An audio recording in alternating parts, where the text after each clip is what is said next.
and the news could change. From what we understand, this happened near the student union. Talk to our viewers about the amount of students that are probably there during the lunch hour and what it's like as far as people traffic goes. Oh, hundreds.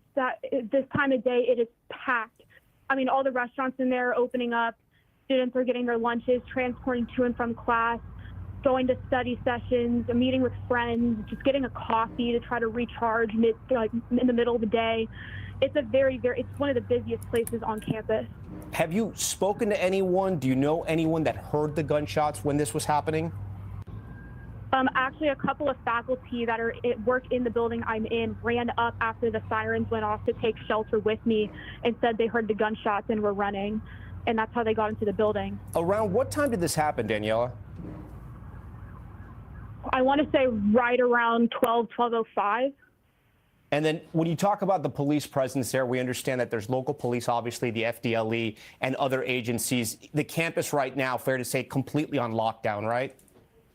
Correct. And you guys had just wrapped up spring break, so classes were still in session. A lot of people were back on campus.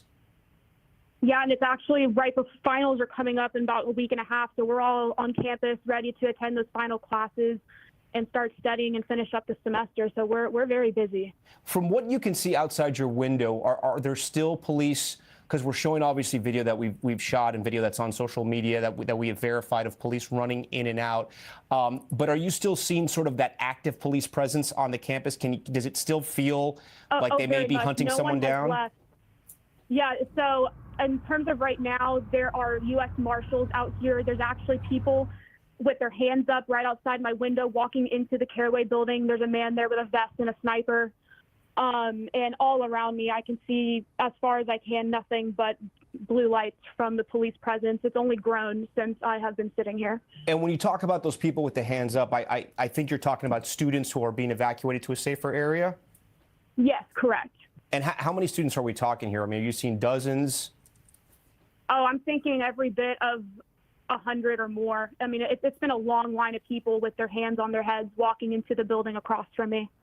From what you've gathered from speaking to that faculty and to your fellow classmates as well, do you know a little bit more about where in the student union this may have happened, or was it outside? Was it inside? Dude, what I am hearing, it was inside the student union. That's about all the detail I have. There's a couple of people I knew who had friends in the student union. No one, thankfully, I knew personally was in the student union that I know of. But people heard shots being fired from the outside, but I'm assuming the shots were fired inside. And then talk to me about just the security presence you have there at Florida State University. Like I said, it's one of the largest universities in the state of Florida. So many kids from all over the country really come to study at FSU in a city that has Florida A&MU. It has TCC as well. There's so many universities there in the capital. What is the security presence on campus? Because unfortunately, these school shootings have sort of become part of our American reality. Correct. I've always thought that FSU PD has done a great job in general. I have never once felt unsafe my time here at FSU, or really in Tallahassee in general, because I'm born and raised here in Tallahassee. I have hardly ever felt unsafe until now, because I would have never known. I almost went to the student union today, and I'm so glad I decided against it. As far as security precautions, emergency buttons that they have sometimes around college campuses in case crimes do happen, a visible police presence, do you see that at FSU day in, day out? I do always see FSU PD around campus. No matter where I go, they are always somewhere wherever I am. We do have the emergency buttons all around campus. They've actually have taken initiative to try to make more of those, to my knowledge, to try to make them more accessible in case if someone is unsafe. But then again, I feel like they had some pretty good security measures. I'm not quite sure how this happened. Okay, Danielle, I want you to stand by for us as we're getting new reporting. And if you're just joining our coverage here, we are following an active shooter situation on the campus of Florida State University in Tallahassee, Florida. We understand this happened sometime around lunchtime and that it happened in the student union. Again, this is preliminary information. It could change. From what we know, at least 4 people so far have been taken to the hospital. Our George Solis is also tracking the developments from Florida as well. And George, what can you tell our viewers? What more news have we learned? Yeah, Tom. So again, fast moving and fluid situation here. We can kind of give a timeline of when FSU first put out the alert. That was around noon at the start of the lunch hour, saying an active shooter has been reported in the area of the student union. Police are on the scene or on the way, advising people to continue seeking shelter. Now, as of note, we know that at least 4 were hospitalized. The hospital there, Tallahassee Memorial, putting out a notice a little bit ago, and we have it here saying they are actively receiving and caring for patients related to an incident that has occurred at FSU. At this time, details are still unfolding. We'll note that they do not say the number of people at this time, indicating this could be a fluid and rapidly changing number as well, saying we do not have specific information to share. However, we want to assure the community that our teams are fully mobilized and prepared to provide the highest level of care and support to all those affected. And again, just of note, Tom, as you've mentioned, this is a very large campus. More than 40,000 students attend FSU, according to their records. We're also seeing some reaction pour in from officials as well. Senator Rick Scott, former governor of Florida, saying he's praying for the safety of everyone at FSU and a swift recovery for those injured. He's saying his team has been in touch with local law enforcement and continues to monitor the situation with students there on campus. And we should note, Tom, at this hour, FSU putting out another bulletin about 12:40 Eastern saying that all classes and university events, including athletic events scheduled for today, have been canceled. Individuals not already on main campus at this time should avoid coming to the Tallahassee main campus. Again, just indicative of that large police presence and what we're going to see over the next several hours as this investigation unfolds. We've seen this play out time and time again when you have these multiple law enforcement agencies surrounding this campus to learn more about what transpired here. And as you mentioned, this is such a fast moving and unfolding situation. There's going to be a lot to learn here in the hours ahead, Tom. Okay, George Solis for us. George, we appreciate that. I want to get to Evie Poumpouras. She's an NBC News law enforcement analyst. Evie, walk our viewers through what you think's happening right now as far as police are concerned. We're seeing a lot of different agencies here. From what we know, at least at this moment, it sounds like the active shooter is still being hunted down there on the campus. You have a sprawling campus there in Tallahassee and multiple agencies. Who becomes sort of the point person on this, and how do they make sure they neutralize that shooter? Well, you would probably presume that they've practiced this before, usually like the local security, and I'm also an adjunct professor as well. So I'm aware of like what happens on campuses. You have your local security, the public safety security that works with local entities. So right now you have a large campus, a lot of students. The first thing is going to be going to where the threat is, where the shots are being fired, and finding who the active shooter is, if they haven't already done that. So, and securing that person. The second thing you're going to want to do is, are there any other entities, other people involved? Sometimes we assume it's always one person. It could be multiple people. After that, after you sweep the entire campus, and that's probably what they're going to need to do, building by building, even if you get that one shooter that you're aware of, you want to go through the whole thing and make sure that you haven't left anything. In addition to that, you're going to look at the active shooters, the way he or she arrived. Did they have a car, a vehicle? Where did they stay? Did they live on campus? So these are the things you want to look at. Now, from a safety standpoint, meaning I want to know if there are explosives in the car, are there weapons in the car? If the student lived on campus, I want to go into that dorm room. I want to see if there's anything going on in that dorm room, booby traps, explosives. So everything at this point is safety, safety, safety. Find the threat and neutralize that threat. I wanted to ask you, though, how hard is it in the situation, right? Because we don't know if the shooter is a student, if it's somebody random who walked into campus. And if it is a student, right, making sure they get the right person when you have all these thousands of students trying to evacuate this massive campus. It's not easy, but most of these campuses have security cameras. And look, I know you're thinking, is it a student, is it not? It kind of doesn't matter at this point when you're looking at so many people. And you're really, obviously, when you're looking at that person, unless they're blending in, if they've taken, let's assume they've taken their shots and now they're blending in and they're trying to escape. That usually doesn't happen. We usually, when we see these scenarios, one of two things tends to happen. Either the shooter is taken out or the shooter takes themselves out. So it'll be interesting to see if this individual perhaps did take their shots and then decided to blend in. Usually, though, Tom, what we've seen in the past, there are always statements that they're trying to make. What are the different things? I want to send a message. I want people to know. I want people to know it was me. Yeah. I'm upset about something, life-changing, stressful event. And so that's why it's possible that that they do know who the shooter is. They also have CCTV cameras. They're looking at where this happened and following that person around on campus. Okay, Evie, we thank you for that. We want to go back to our student who is on campus, Danielle Streety. Danielle, right now you are eyes and ears there on the campus of Florida State University. That active shooter situation still ongoing. I know police just evacuated you from a building. Talk to us about what happened. Yeah, so I was in the third floor room locked, and police knocked on the door and they escorted us out of the building. We're now in the Caraway building with a bunch of other students on campus that were also escorted. It's a very stressful situation. People are distraught. Some people were there. It's very emotional, and it's a lot. It's a lot to take in right now. Yeah, I can't imagine what it's like. You know, college is supposed to be this great time in a young person's life, and now you're scrambling for safety. Daniela, do you understand? Have the police told you why they're clearing out your building? Are they going building by building, sort of sweeping them, if you will? Yeah, they're pretty much asking us just to, I don't know why they evacuated us, but they're trying to tell us, you know, did you hear or see anything, any information that you can tell us, hands over your heads, and walked us out of the building just to make sure everything's clear and safe. That's all I've been told. And so now I'm in the new building right now.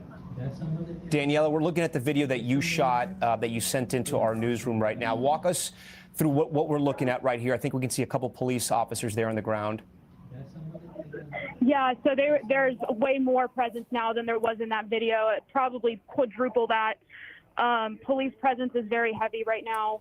Lots of U.S. Marshals, FDLE. You have every law enforcement agency you can think of right now here within this vicinity.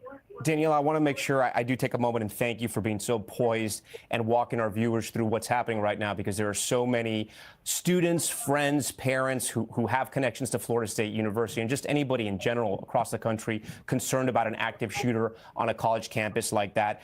Have you gotten any more information from friends or from faculty or even from the police about what's happening? Does it feel, and I know you're not a law enforcement expert, but does it feel like they're still looking for this shooter?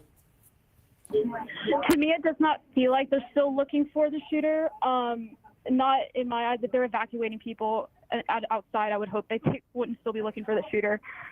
So I don't think that is the case. I think they're just trying to gather as many students as possible in one safe, guarded area. And that's pretty much all I know. I know that my friends are safe. They were mostly in the same building that I was in, just in a different floor, locked in rooms. So I know that most of my friends are safe. But I know that they have people they knew who were in the union, and I don't know if they are okay or not. Yeah, no, I hear you, and I'm sorry you're going through this right now. Daniela, we know that 4 people have been transported to the hospital. Are you hearing or seeing any more transports beyond that? No, I have not seen anything else other than that. I think I saw the first 2 transported to the hospital, but after that, I have not seen any other students. We're also getting some new information from our Tom Winter, who covers law enforcement for us, telling us that the FDLE, Florida Department of Law Enforcement, says they are on campus and they're assisting the Florida State University Police, along with Highway Patrol and Florida Fish and Wildlife. So you can see so many officers are out there. The FBI also has a small office in Tallahassee. And we understand they're probably going to be sending agents over there if they're not already on the ground there. We should remind you, Tallahassee, of course, is the capital of Florida. This is where Governor DeSantis lives, so there is a large law enforcement presence to begin with there. And you have all those universities, including FSU, where this active situation is happening right now. On the phone, if you're just joining our coverage, is Daniela Streety. She is a student who had to be evacuated, who has been experiencing this active shooter situation and has been poised enough to kind of talk to us and walk our viewers through exactly what's happening. Daniela, if you're getting viewers caught up right now, the latest on the situation, as far as we can gauge, right, from what we can see, is that there's... Yeah, go ahead. I'm being told to come out. I'm sorry. Hold on. I'm good? Okay. There are more students in there? Yes, there's a lot of students in there. Hey, Elena, start working on how we need a collection point for these that are coming out. Where would you like me to go? Okay. All right. I'm coming. Okay. All right. Sorry, guys. I'm being escorted again by law enforcement. Danielle, that's okay. Take your time. Do what you need to. If you can, just tell us what's happening. They're away. Yeah, so I'm currently being escorted. Yes, I'm okay. I'm on. No, I'm not. You see anything happen? I only saw students run out of the union. I did not hear or see initial events. Okay. All right, so just go ahead and continue on that way, and they'll guide you. Okay. You got all your stuff? My stuff is all in that building. Okay. Yeah. Thank you.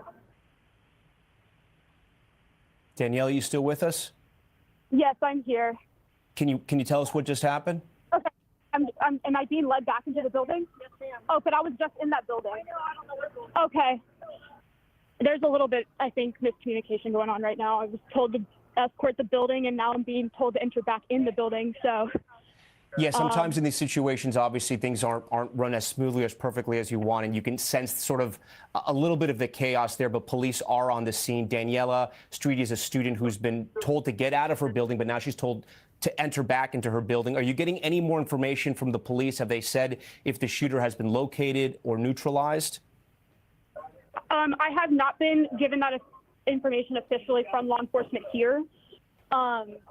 My uncle is in FWC, unofficially told me through my father that the shooter had been neutralized, but law enforcement here have not said that. Yeah, and we're not going to go with that information here at NBC News until we have that confirmed. But we appreciate, obviously, Daniela, all the stuff you're doing and helping us understand what's going on your campus. We have about another minute here, Daniela. Anything else you're seeing or hearing that's new from the time you've been talking to us? Everything's about the same. They're all just trying to put the students all in one building. I'm just not seeing my friends for the first time. It's very emotional right now. I'm honestly glad we're okay. Yeah, I understand, and I am so sorry you're going through this right now. Daniela Streety, we appreciate all your reporting for us here at NBC News. If you're just joining us, we have been watching this active shooter situation on the campus of Florida State University. We know at least 4 people have been transported to the hospital. Multiple law enforcement agencies on the ground in Tallahassee on the campus right now. We understand the shooting happened sometime around noon in the student union or around the student union. Again, a large police presence. All classes have been canceled. All events have been canceled at Florida State University as they try to locate and neutralize the shooter. We're going to stay following these developments as they happen. And if there are any major developments, we're going to come back on the air with it. That concludes right now this NBC News special report. We're going to have much more coverage on our streaming network, NBC News Now, online at NBCNews.com. And tonight, of course, when I see you on Nightly News. I'm Tom Llamas. We thank you so much for watching. Twitter, X, my office is responding to the active shooter situation on FSU's campus, and we will provide updates as they become available. So we know state leaders are now on the ground, involved with the incident that is unfolding right now on the Florida State University campus. Yeah, and look, all of these, I've seen so many comments on social media pointing to one news organization in particular and saying that X news organization is reporting this. I'm telling you, it's not true. This is the challenge of reporting on live streams and just with social media ever present in general. Even if somebody says X news organization is reporting Y, if you go to that news organization's website or if you go to any of their channels and it's not there, I mean, look, be very careful what you believe in our own comment section, elsewhere on social media. It's about navigating through all those clouds and just trying to find the actual, real, factual information to pass along to you. That is hard. It's hard in today's generation, but we're going to make sure that we are staying true to our mission and providing only factual information on this live stream. Yes, we are monitoring all of these Facebook pages as well as social media posts, of course, but we won't report any hearsay until we get the final confirmation from local agencies or state leaders. Yeah, and there are people who are claiming in our comment section that we only get our news from one source. That's not how we work. With us being journalists here in Florida, as I noted earlier, we all know people. We have a tremendous amount of contacts rather, at Florida State University. We are working the phones. We're not relying on one source of information. It's not how this works, folks. I see some of the comments, or it was actually just one comment. Look, let me show you everybody really quickly here in the Stream Center. Our newsroom is located that way. It is just filled with people right now working the phones and getting the latest information for you. We're not waiting for information to come in from one particular source. That's how this works, folks. We are trying to get credible information on the ground and from reputable sources of information at Florida State University. Let's check in now. I see Mackenzie has relocated. Mackenzie, where are you and what you got? I'm going to flip the camera around and just kind of show you guys what campus looks like right now. As you can see, there are police cars, patrol Mackenzie, your camera cars. is kind of sideways. Do you have can you, yeah, maybe that might be a little better. And I'm going to take you full screen here. Yeah. So currently on campus right now, we have police cars and everything. You could also, you guys probably cannot hear, but I am hearing helicopters patrolling campus, and we have some of our officers on foot going around FSU to make sure everything's secure. But this is kind of one of the areas on campus. Normally, campus is very lively at this time with students going from class to class, but right now with things on lockdown, there are no students around me at this moment. We are just surrounded by officers at the moment. Mackenzie, I have to ask, I'm sure this is a multi-agency effort here. Who are the agencies that you're seeing on the ground in front of you? Yes, we see FDLE, and then we also see Florida State University police officers. Right over here in these gray vehicles is the Patrol, Protect, and Preserve State Law Enforcement, FWC. All right, so really quickly, Mackenzie, yeah, continue to show us around and feel free to flip your camera back around. We're just going to follow your shot on the left side of the screen there. In the last several minutes, Governor Ron DeSantis putting out a post on X saying, "Our prayers are with our FSU family and state law enforcement is actively responding." We also have this from FBI Jacksonville. FBI Jacksonville and the Tallahassee resident agency are on the scene at Florida State University and assisting our local law enforcement partners. So very, very clearly what we have here is a local, state, federal response. It appears to be, Brittany, all hands on deck when it comes to dealing with the active shooter situation right now at Florida State University. Unfortunately, JB, we know that these agencies prepare for worst case scenario, and this is what they're responding to right now. They know how to deal with this. They're on scene right now. They're investigating. They're making sure that those that community, students, professors, everyone that's associated right now can be evacuated safely. And we're waiting for official word. We're waiting to hear something from those leaders right now as to what is unfolding on campus. Yeah, hey, Mackenzie, I know that Zoom has like noise canceling so that, you know, it's only picking up your voice. What are you hearing from your current position? Where I'm at on campus, it is dead silent at the moment. The only thing you can hear right now are the helicopters up in the air circulating and looking over FSU's campus. Every few minutes, you can hear ambulance sirens and police sirens in the background. I'm starting to hear faint noises now of those very sirens, but nothing right in this direct area where I am on campus. It's a little bit more distant at the moment. Roger that. And so, and what are you pointing at there off in the distance? It's kind of hard. Yeah. What are we looking at? This is the Dorman Hall at FSU. And right here we have just, FSU, Florida State University police cars lined up, FDLE. We have FWC also here too. I haven't seen any officers in this specific location right now on foot at the moment. It seems like this is kind of the stationary for all their cars while they go off on campus to do search procedures and everything. Roger that. We're going to try to get some, try to answer some questions out of our comment section. Have I missed anything in the last couple of minutes? Because we're preparing also to simulcast on WFLA News Channel 8 here. At the same time, we're going to be going on broadcast here momentarily. No, I think we're caught up with all of the local, state, and federal leaders now involved, and some of our state leaders now responding in statements. And let's get to those comments. Yeah, let's just, you know what, for now, until they can load up visually here, I'm going to take them, let's see, directly out of Facebook Live. Allie wants to know, is the shooter dead or caught? We have no information at this time that a suspect has been captured, or that somebody is in custody, or anybody has been shot at from a apprehension standpoint. As far as apprehending a suspect, none of that has been confirmed just yet. We are waiting, of course, on official confirmation from local, state, federal officials in law enforcement on the ground there in Tallahassee. Tons of prayers coming in our comment section. I'm seeing the prayer emoji quite a bit here as well. And look, I'm just going to pass this along as well. There's a good amount of anger and frustration in our comment section as well. People that are just kind of sickened by this. I think sick of this happening.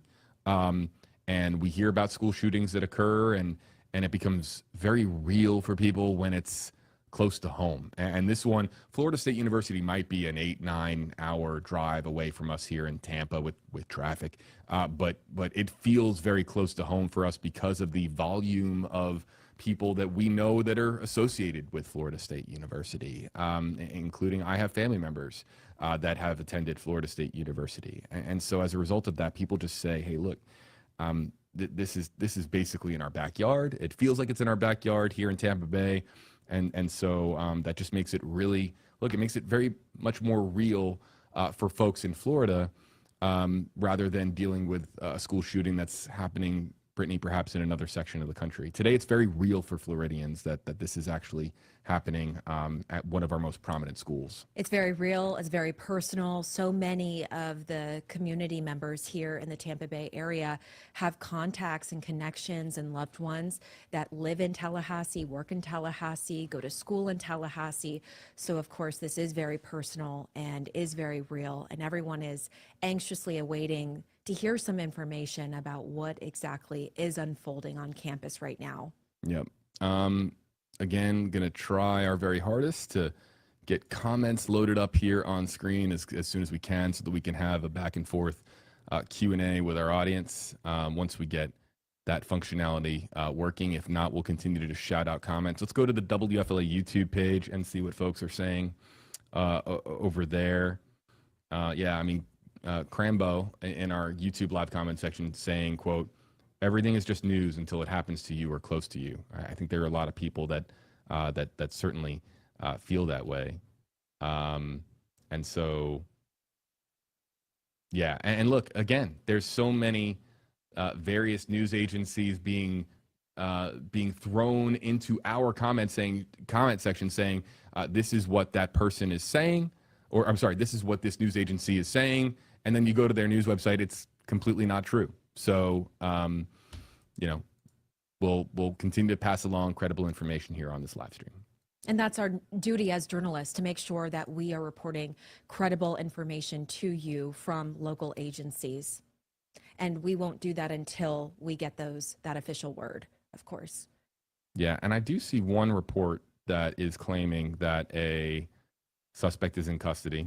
Somebody in our comment section did pass along something to me that said, wait, JB, check this out. And I am passing this along to our newsroom. Yeah, understood. Hey, Brian, I'm going to send you something in the meantime as we get ready to go here. All right. And in 10 seconds, we're going to be simulcasting on WFLA News Channel 8. Mackenzie, stand by. We're going to come to you for another live report.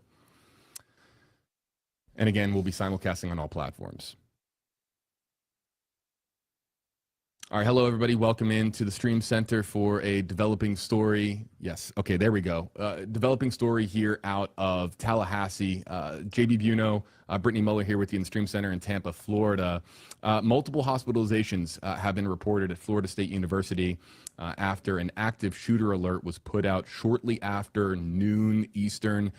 Brittany, a lot of information being fired left and right on social media. We're going to, of course, keep it to what we are hearing here in the WFLA newsroom.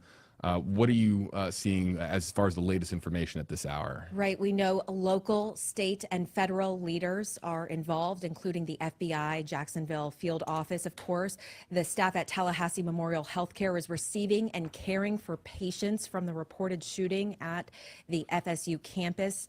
We know that the school is still on lockdown at this hour, and The police there are going to be slowly clearing and evacuating rooms on the main campus by using a safe word to confirm that it's safe to open the door.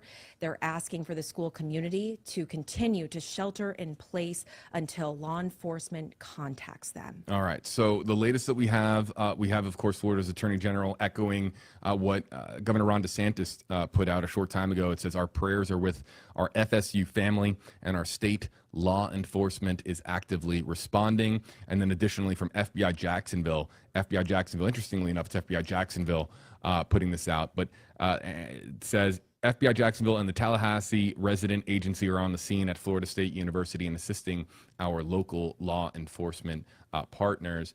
The very latest coming from FSU Alert is to continue to shelter in place. I think it's our responsibility to remind our audience that it's so easy now to fabricate misinformation on social media. And if you're logging into social media trying to get the very latest about what's happening at FSU, you might find just landmines left and right, everywhere you look, pertaining to this developing story. Please be careful as to what you, not only what you read, but more importantly, what you share, because that's exactly how misinformation can become so widespread. FSU Alert is a system that has been put into place by Florida State University specifically for days like today when we have a particular threat on campus.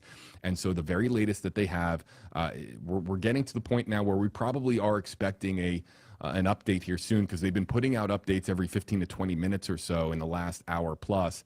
But continue to shelter in place is the latest thing that we have at 1:04 p.m. Eastern time. Of course, that's now about 20 to 21 minutes old.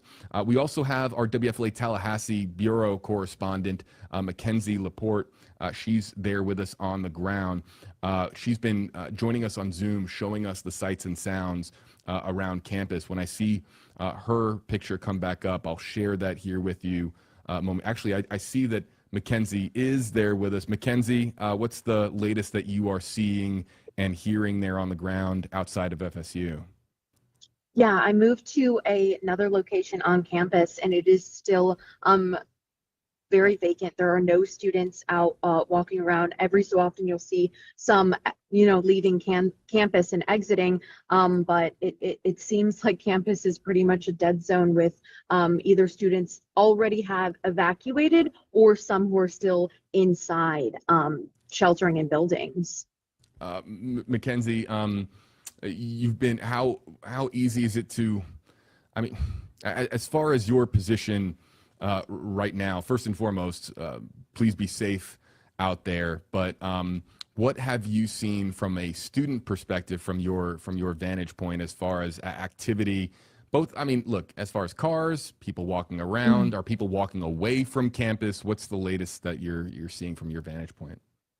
Yeah, so the student union is kind of the heart of this story right at the moment. So most students and cars are exiting and leaving campus, moving away from the student union. When you drive past the dorms or these student apartment buildings, everyone is on the phone and calling their families to let them know that they're safe back home at their apartments. Every student that you see who is leaving campus and exiting is on the cell phone, whether that's getting updates or letting their families know that they're safe. Every so often you see students walking around here, but majority of the routes on campus are dead ends. They are blocked by sheriffs and police, making sure that everyone is not going closer to the student union at the moment. We're on the air right now on WFLA News Channel 8, of course, your NBC station right here in Tampa, Florida. I think we're going to be wrapping up our television coverage here shortly. This is just a brief update on TV to let everybody know what the latest is from Florida State University. Our coverage continues right now on WFLA.com, as well as the WFLA Facebook and YouTube page. Again, though, if you join us on Facebook or YouTube, we caution, please be responsible when it comes to sharing information. If you see information that comes from a credible source, please be sure to attribute appropriately. But of course, do not believe everything that you see in our comment section with a situation that is developing as rapidly as the one that we have. So we're going to continue to actually stay on WFLA News Channel 8. And Brittany, you have some information to pass along here to our audience, I believe. Yes, Florida State University was the site of a shooting in 2014. That's according to NBC News. Tragically, Today's incident isn't the first time. In November 2014, a gunman who was an alumni of the university shot an employee and 2 students at the library. That shooter was fatally shot by responding officers. Again, that incident happened in 2014. We're still waiting for information as to what's unfolding right now on university campus. All right. So we do know that there is a lot of various news organizations reporting various things. And I have seen at least one news organization make reports when it comes to the status of the suspect. We have not been able to confirm any of that information. I think it's pretty telling that no other news organization right now is going with that information. A reminder to our audience how quickly misinformation can spread in a situation like this. I know I sound like a broken record here, but when I look at our comment section, Brittany, and I see just how much misinformation is getting shared, it's alarming. But a lot of that, I believe, look, there are a lot of folks out there right now that are really scared, especially if you have kids who go to FSU, if your son or daughter, go to FSU, or if you're maybe your husband or wife or someone that you love works there as faculty at FSU. There's a lot of fear out there right now. We understand that, and we're going to do our very best to provide you, of course, with confirmed information. And the information that is circulating right now that we have seen is not verified. In fact, we have made calls, and look, bottom line is right now the FSU alert stands pat. That right now it is a continue to shelter in place at Florida State University as they continue to clear rooms and make sure that it's safe to release the active threat and say all clear, which we hope happens soon. Exactly. And of course, we're monitoring that online. We know that local, states, and federal officials are on scene, FDLE, FHP, the FBI. We also know that Attorney General James Uthmire's office is also on scene. Uthmire was supposed to have a news conference in Jacksonville this afternoon, but that was canceled in light of what's happening at FSU right now. The Governor Ron DeSantis is also posting on X, extending his prayers right now in light of everything that's going on. And I know that the community is worried right now. We have our colleagues who have students on campus right now. We're also trying to connect with a student at campus who heard gunshots. And so we're trying to get him to join us on WFLA Stream Center right now, JB. Yeah, we're going to try to get him on as well. And I believe that we have some contributions that are coming in from people, and we've encouraged, if you're going to use Report It, to do so from only the absolute safest of scenarios. But yes, we have Report It on WFLA.com open for people who want to share anything our way, whether it's a piece of information or if it's videos or photos. Just go to WFLA.com/reportit.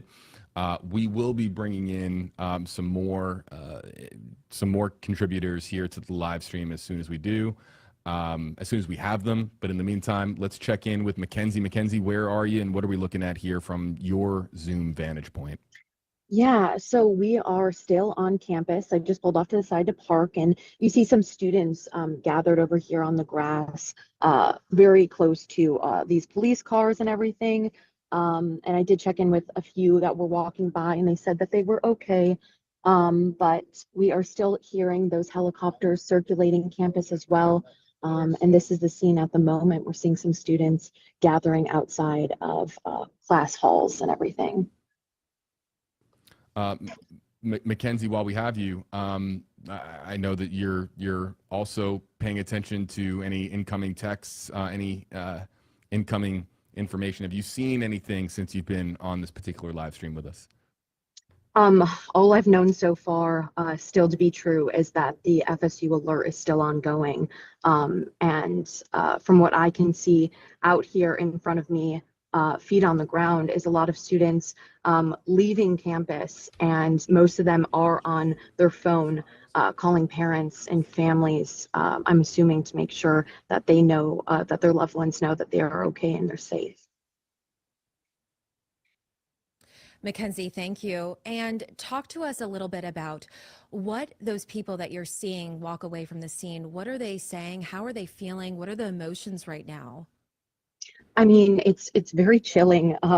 Campus is normally a very lively area at this time with students going from class to class, but everyone seems to be, upset, worried, and almost every single one is on the phone, whether that be texting or calling.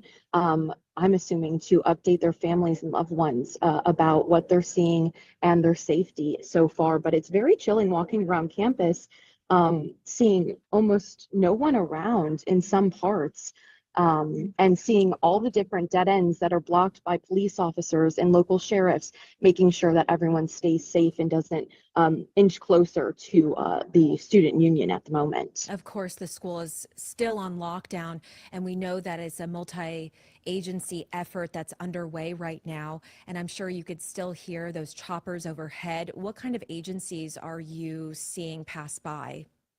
Yeah, we're seeing local sheriffs in town here in Tallahassee. FWC is on the ground helping. We have FDLE members and officers patrolling FSU's campus on foot or on cars. I mean, it is nonstop. You're seeing the blue lights flicker at almost every corner of campus today. Yes, and I know state leaders are now chiming in addition to the Attorney General and Governor Ron DeSantis. We know the Florida House Speaker is telling NBC News about the incident. They're saying we're thinking of everyone on campus. Our prayers are with Florida State at this moment. And state legislators, or Danny Perez, is also describing the situation on campus as terrifying and every parent's worst nightmare. And you're seeing it, Mackenzie. You're seeing the emotions, you're seeing the silence, you're seeing probably the disbelief of what's unfolding on the campus right now. And many of those students, we can see them on the phone calling their loved ones and saying, I'm okay at this hour. But of course, we're trying to get a full picture of what exactly is happening right now. Yeah, it looks like this one woman on campus is handing out waters to these students who are sitting in the very hot weather right now, being secured by police officers to make sure that they are in a safe area. And they're all gathering, making sure that they're checking in with family members and loved ones about their safety and what's going on at the moment. But what I'm hearing right now is those helicopter chopper sounds as they patrol campus, but I haven't heard any ambulance sirens at this specific spot on FSU's campus at the moment. Isn't that one of the most unbelievable things that happens after an incident, where community members step up and even offering water bottles, offering what they can in that moment to community members is chilling. It's unbelievable. I'm going to hop in here really quickly, you guys, because we're getting in now some new video that we want to pass along here to you. I'm going to bring these up in the queue, and that's what I was stepping away for, to pass along to our audience here in the Stream Center. It's just that we were getting some new video in, and it says this is a shooting evacuation. This is a credit to Ryan Cedergren via Storyful. I do know that we have a new guest in the Zoom room. I hear that, so we're going to be bringing that person in here momentarily. But let's bring in this video again. This is credit to Ryan Cedergren. We're looking at this really for the first time, and this was around the time of the active shooter alert going out. Let's see if we can bring it. Let's bring in some audio here. Let's play this full. But we saw people downstairs running from back.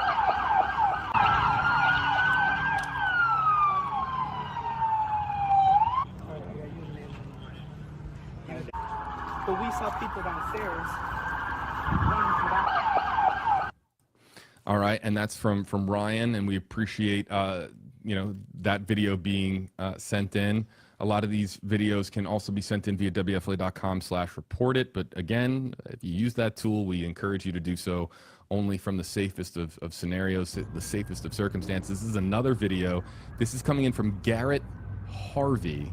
And I think this one is this video got stretched a bit, but you can see, and I'm going to ask our newsroom to see if we can get this to me in the correct aspect ratio. But there you can see people running away from campus. You can also hear those sirens in the background as well. Brittany, yeah, I mean, chilling video to say the least. It's a chilling video, and I'm sure parents are very concerned. It is a worst case scenario for so many people that are waiting to hear from their students.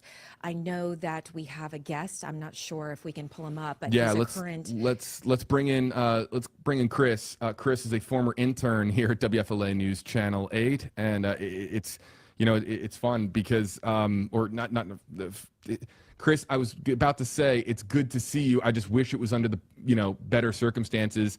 How are you? Are you doing okay? And what's the latest that you're seeing from campus? Are you joining us from campus at the moment?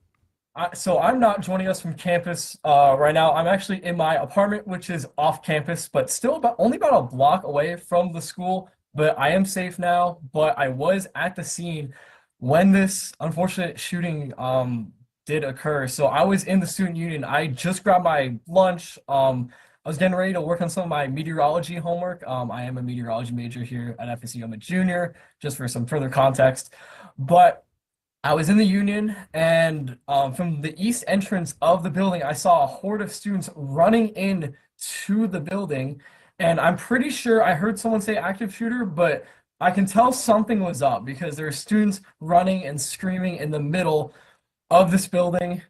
And that's why I barely had any time to react. I had to grab what I could. I was able to grab my iPad and like a piece of paper. I had to leave everything else behind, and I got out of there as fast as I could. On my way out though, I did actually end up tripping on some stairs. So I did sprain my ankle. So I'm just trying to take care of that right now. And I did get a couple of cuts on my left thumb and then also my right leg. But right now I'm resting up at home. But kind of going back to the scene, after I got out of the union, I took cover behind some bushes, kind of outside the union for about a couple minutes. And it was then where I heard several rounds of gunfire. I believe it was automatic gunshots because it seemed in pretty rapid succession.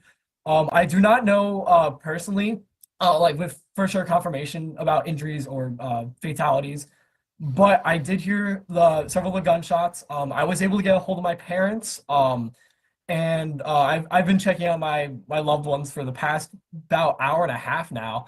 But after the gunshots kind of subsided a bit, I did hear a lot of law enforcement get onto the scene, and from there I was able to kind of run, but it was a little difficult because of my ankle again. But I was able to get to my car, which was over in the northwest side of campus. So kind of like mapping out the campus. The student union's kind of in like the heart of FSU's campus, a little bit on the more northern side, but still like right in the middle of campus where this shooting took place. It was somewhere, I didn't see any shooters, but I heard the gunshots. But it seemed to take place, or from what I saw, there were students running in from outside the student union. So I'm that's where I believe the incident occurred somewhere within that area. Again, I don't know exactly where the shooter was. Thank you so much, Chris, for painting this picture for us. I'm sure that you're in shock and disbelief. I'm glad to hear that you're okay and that you're able to join us. I'm glad that you checked in with your parents and your family at this time. I'm sure they're relieved that you're okay.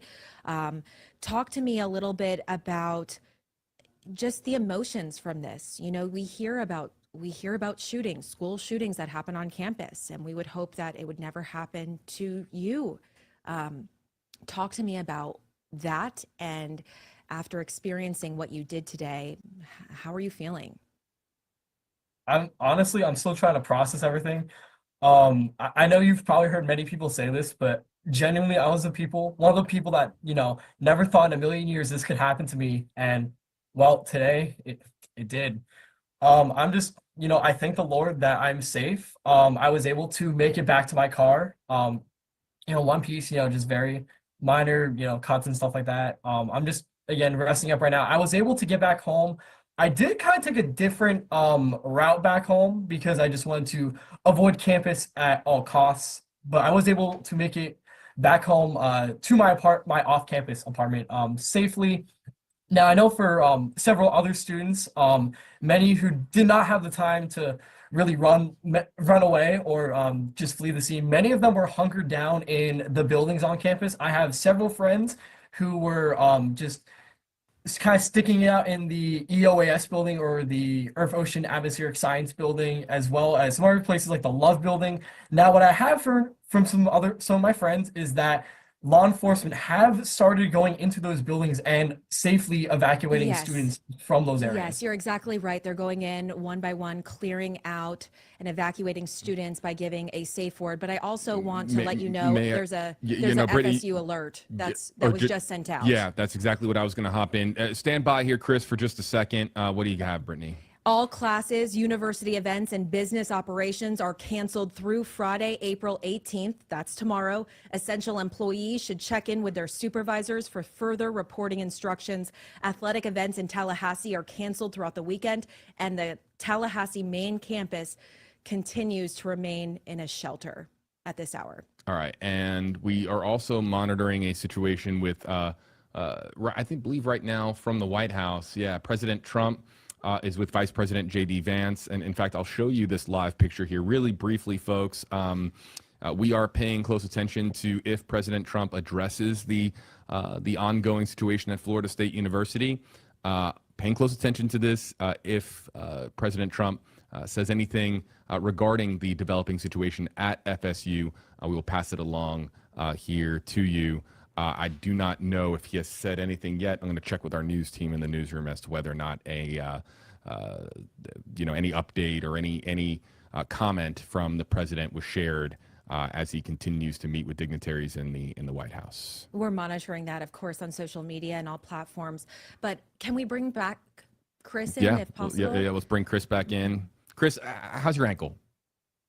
I mean, it's okay right now, but I will say it's kind of hard to walk. I've been kind of having to kind of hop on my right leg, like really around my apartment. It's kind of rough, but I'm just gonna what I've been doing before this call, I've been just propping it up on my bed, just kind of icing it down, just kind of letting it heal naturally, but kind of the same thing in my other leg, which is. So I want to start from the beginning for those who have just joined us, because we just had a new crop of folks joining us on Facebook Live and YouTube Live. Take us through where you were, what you were doing, and when you said that you heard gunshots. So take us through all of it from your vantage point.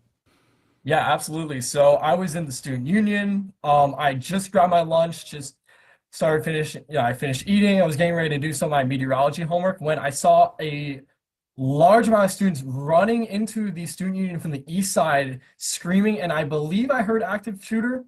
That's when I realized I need to get out of there. So I did. I was running with a bunch of other students. When I was heading down the stairs, I did unfortunately trip and I did sprain my left ankle. Just got a few cuts. But other than that, physically, I'm okay. But after I got out of the building, I went behind a couple bushes near the union. And that's why I started hearing several rounds of gunshots. So I knew this was a real situation. This is not a false alarm. This was something that was happening right now. It was an imminent danger to the students on campus. And it was just honestly surreal. Like, I was hearing several rapid fire rounds of loud bullets. It was a very loud sound. It was horrific. I mean, I never thought in a million years something like this would happen to me. And at my school, like, I've been attending FSU for 3 years now, and I never could have imagined that something like this could have ever happened to me. But after the gunshots kind of subsided, I immediately heard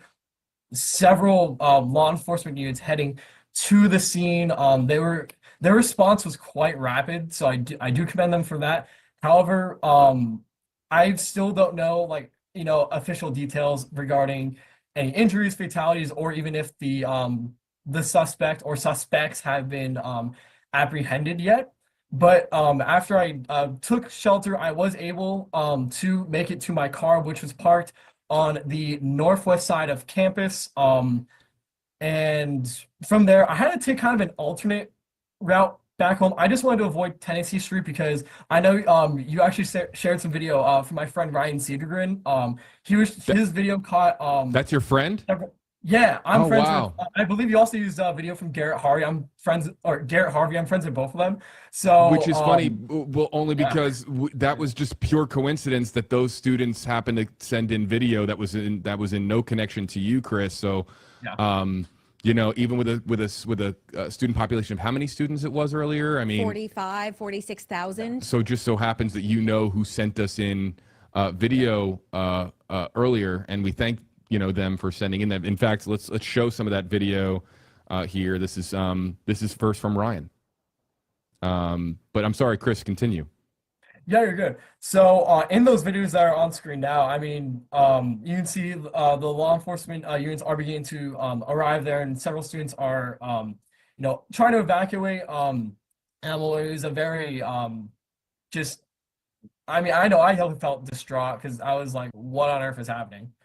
And I mean, from that point, like, and I know one of the other videos, you can see that several students were crossing Tennessee Street, which is kind of one of the main roadways in Tallahassee. It's pretty busy, but really students were just trying to do anything they could to just get away from campus. And I was in the exact same boat, except usually I am, even though I live only about a block away from campus, I usually tend to commute.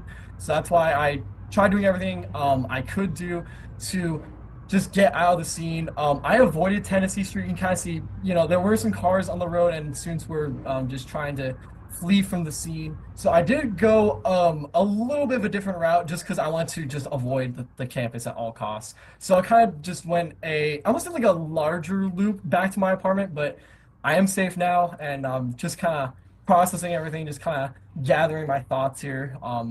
Just trying to process like what exactly what happened today at FSU. I want to circle back to what I said when we first saw your face. I'm just relieved to see that you're okay, Chris. It feels like yesterday you were right here with us in the Stream Center interning.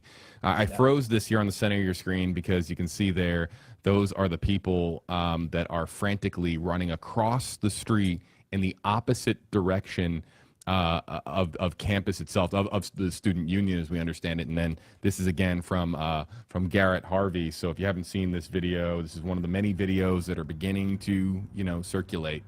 And JB, we have an update that I want to bring to you from the City of Tallahassee Police Department right now. We know, according to police, there's a student reunification point that's being established at the Donald L. Tucker Civic Center. They're saying multiple law enforcement agencies are actively working to secure the Florida State University campus. And again, they are working to create a student reunification point at the Donald L. Tucker Civic Center. Also worth pointing out, it's been 45 minutes now since we've had the last FSU alert go out that has anything other than the fact that this is still an active shooter situation. And look, it's an active shooter situation until law enforcement clears that active shooter alert. It has not yet been cleared. If anything is being shared on social media to the contrary, that it is no longer an active shooter situation, that is not true. It is still an active shooter situation, and the active advice or the active recommendation from FSU is to continue to shelter in place. Chris, I know that that's exactly what you're doing right now. You've been, I'm sure, hearing from a lot of your classmates, friends. What else have you heard from them? And hopefully all of them are doing okay. We know that you've got a little bit of an ankle injury there. I know from you being here that you're a strong guy. You'll bounce back. Have you heard anything else? Anybody that was close to the student union at that particular moment? Have you heard any other stories emerging from your campus? Yeah, so I've been checking in with my loved ones and my friends throughout this situation. I do know of a couple people that were in the union with me.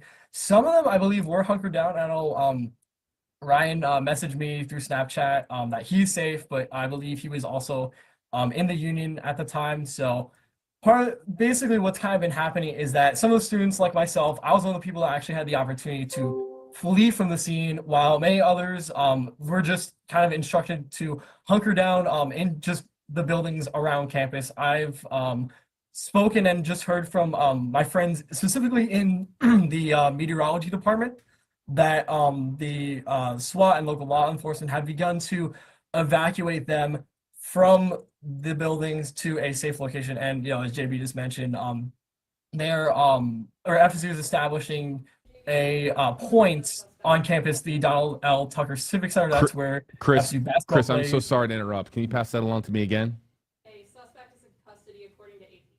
Okay, so the Associated Press is reporting that a suspect is in custody. Let's bring up that report now. Brittany will I see it right here. Yeah, what do you got? According to the AP, a suspect has been taken into police custody and multiple victims were reported in a shooting at Florida State University.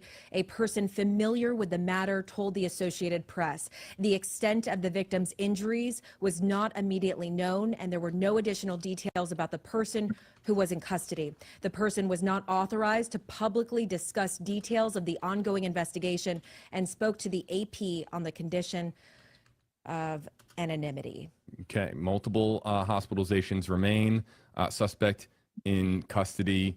And that's what we've got right now from the Associated Press. We're going to continue to scan different organizations that we partner with to make sure that we see reports confirming as such. What is NBC News reporting at the moment? NBC's latest update is talking to students. They are not confirming that anyone has been taken into custody, but of course that changes on a minute by minute basis. This is a very fluid situation. Information is coming in and we're reporting it as we find it. But of course we want to make sure that it is credible and coming from sources. Yeah, it should be pointed out that even though we have a suspect in custody, the shelter in place remains.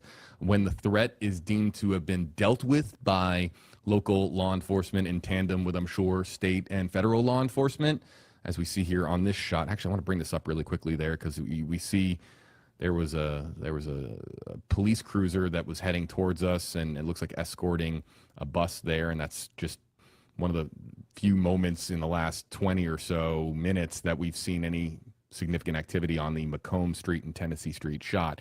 But until we hear anything from the contrary or, as to whether or not this is, look, bottom line is, folks, this is still an active shooter situation until the all clear is shared on the FSU alert system with federal, state, and local law enforcement agencies working in tandem. So the FSU alert of continue to shelter in place remains. Just because a suspect is in custody does not mean that the all clear has been given just yet. We hope for an all clear as soon as humanly possible, but of course, waiting on emergency officials to issue that campus wide.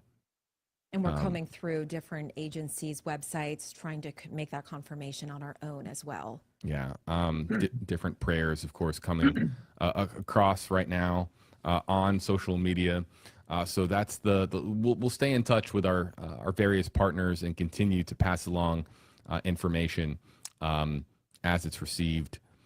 And we'll continue to answer some questions here out of our comment section. We're right now simulcasting on WFLA News Channel 8, as well as on WFLA.com and the WFLA Facebook and YouTube pages. Brittany Muller, JB Buno with us. Brittany Muller with us. I'm JB Buno. It's been a continuous live stream now for an extended period of time. Once our TV coverage here ends in just a few minutes, we'll be continuing the conversation and continuing our coverage on WFLA.com, the WFLA Facebook and YouTube pages as well. And if you want to ask us a question, you can do so on Facebook or on YouTube live in the comment section. Chris, I would imagine hearing that a suspect is in custody, I'm sure that's somewhat of a relief, but we know that we're not through this just yet until the all clear has been given. And look, we don't know as to whether or not we have not been given any, credible information as to whether or not it was a singular threat. And just because we have the AP report, which again is coming from anonymous sources, that doesn't mean that there isn't still a significant threat on campus. So we have to be cautious here, but I'm sure there's cautious optimism from your vantage point. Yeah, it's definitely, I use this term very lightly, like some good news. And I use that, in quotations. I actually want to give you guys another update. I heard from some of my friends So kind of adding on to what we were discussing earlier at the Donald Tucker Civic Center, I've just been told by one of my friends that some of the buildings near like Woodward, like the parking garage, or just around that area have been cleared. And now some of the buses that are normally, one of the transportation systems on our campus, we have buses that go around. They are taking students to the Civic Center. So that is another opportunity for students to go to a more secure location. So I did want to provide you guys with that update. But again, this is still just like you guys been saying, this is it is still an active, ongoing situation, even though we do know from the Associated Press that one of the suspects has now been put into custody. We have not received a all clear message from FSU Alert, and I can also vouch for that because I have not received an update in, I think you guys said roughly about an hour. FSU Alert is an app that also sends us text messages and emails. It's used during severe weather events, so if there's ever like a severe thunderstorm warning, tornado warnings, etc. But also in events like this, that is one of the primary forms of communication that the university has to its students. All right, thank you, Chris. We're going to let our audience on WFLA News Channel 8 know we're about to return you to regularly scheduled programming. Brittany Muller and myself, we will continue the conversation on WFLA.com, the WFLA Facebook page, and the WFLA YouTube page. We continue online, but for our television audience, we will see you on our website. All right, and joining us again, live here from Florida State University is Chris Malave. Brittany Muller is joining me here in the Stream Center. We're continuously getting in new information, but for those of you just joining us, Brittany, can we rehash and bring once again the AP report back to the forefront here and go through that and just pass along the most pertinent information with the sources that the AP is talking to? Sure. The AP is reporting that a suspect is in custody and multiple victims reported, according to AP.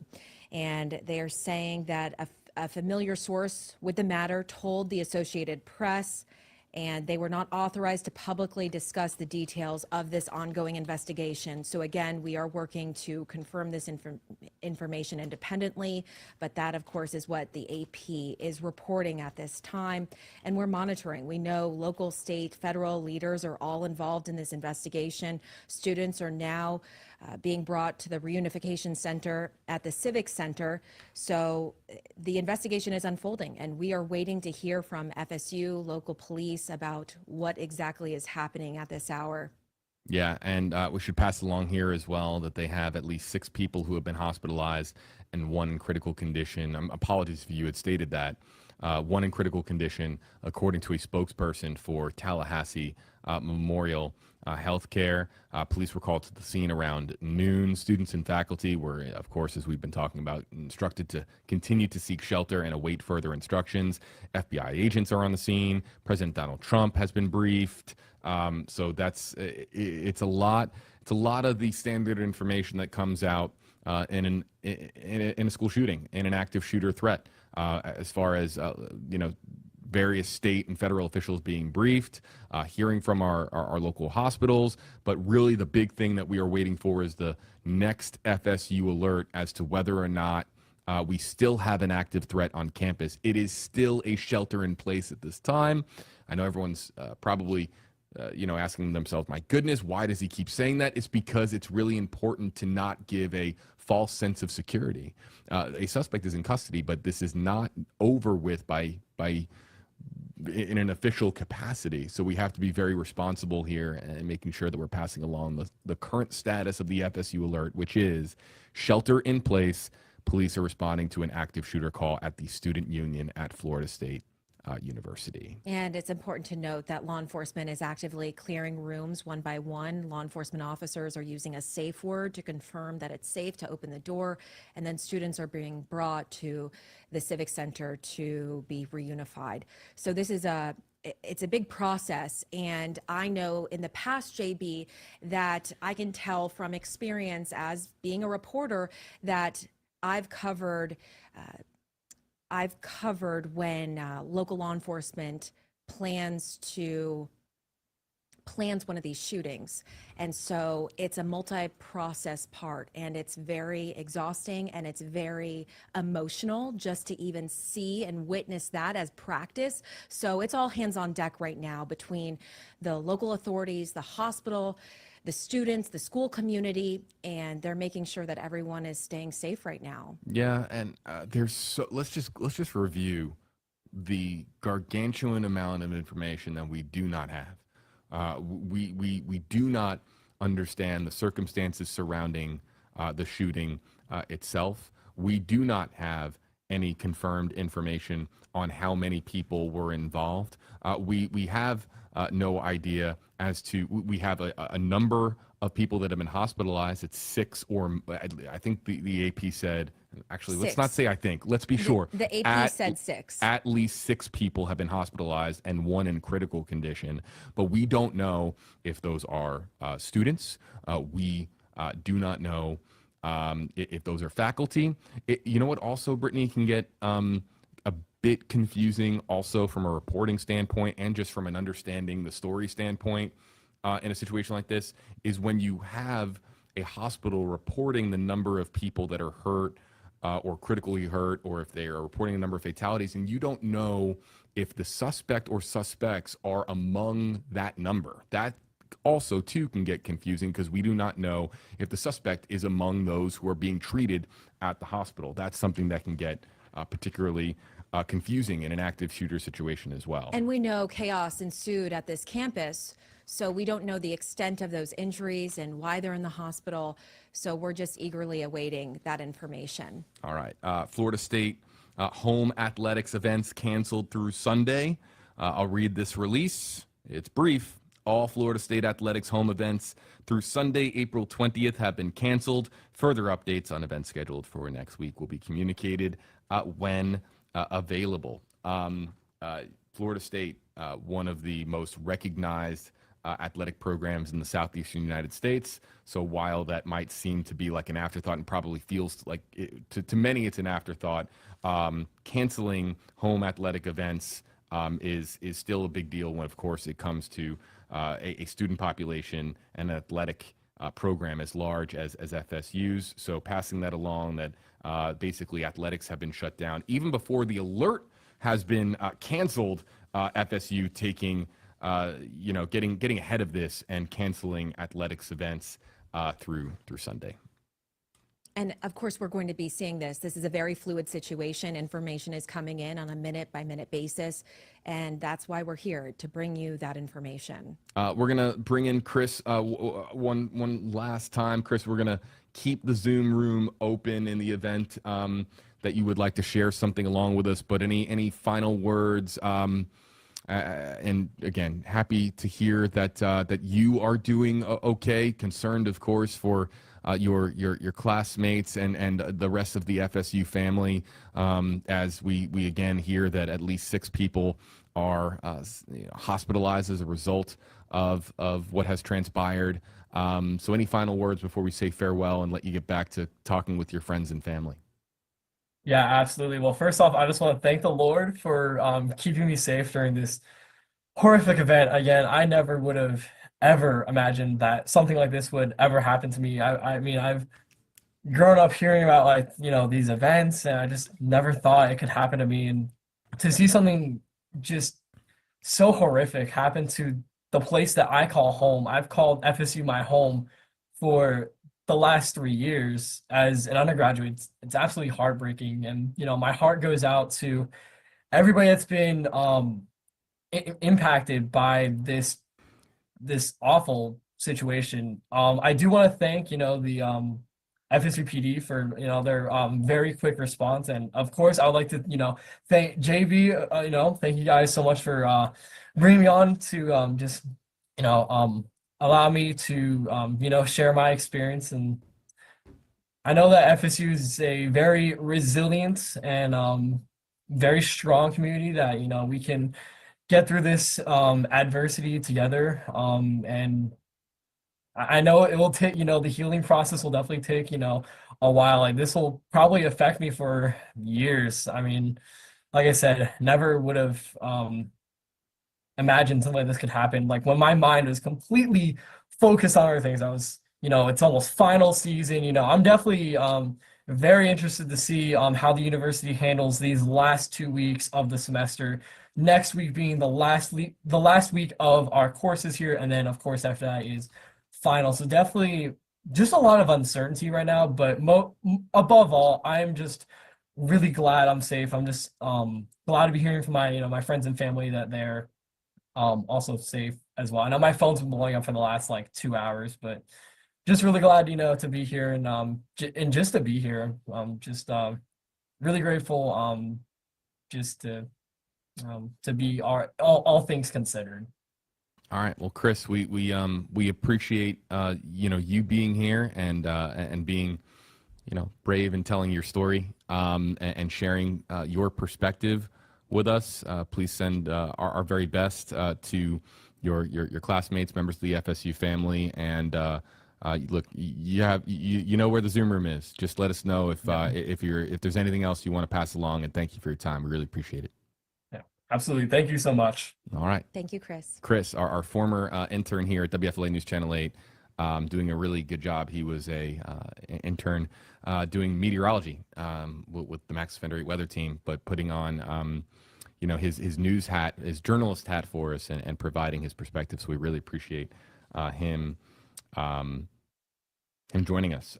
We have heard that President Trump, he has addressed the FSU situation, and we will be turning that sound around here for you shortly.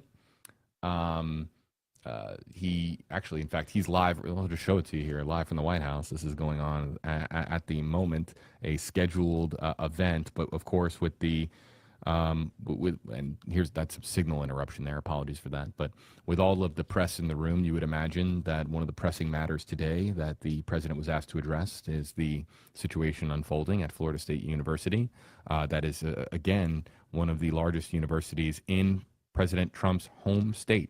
Of course, he, calls the White House home, but Mar-a-Lago is his home as well. And with Florida being so close to him and important for him from a family perspective, we'll be hearing his comments here momentarily. Back here with you, Brittany Muller, JB Buno here with you from the Stream Center. I am just refreshing FSU alert. I am too. We're waiting for something. It's been over an hour now. Yeah, it's been an hour and 7 minutes since the last update. And that, I can assure you to many, just feels like an eternity of waiting, an hour of nothing from Florida State University in an official capacity. That that's I'm sure for parents they would agree that's a long time to not hear any updates.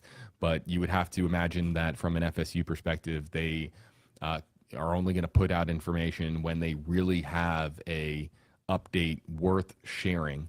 And as of right now, even though we have multiple reports now, right, Brittany, confirming that a suspect is in custody, we still have the continue to shelter in place. In addition to AP News reporting that there's a suspect in custody, NBC News is now reporting the same thing.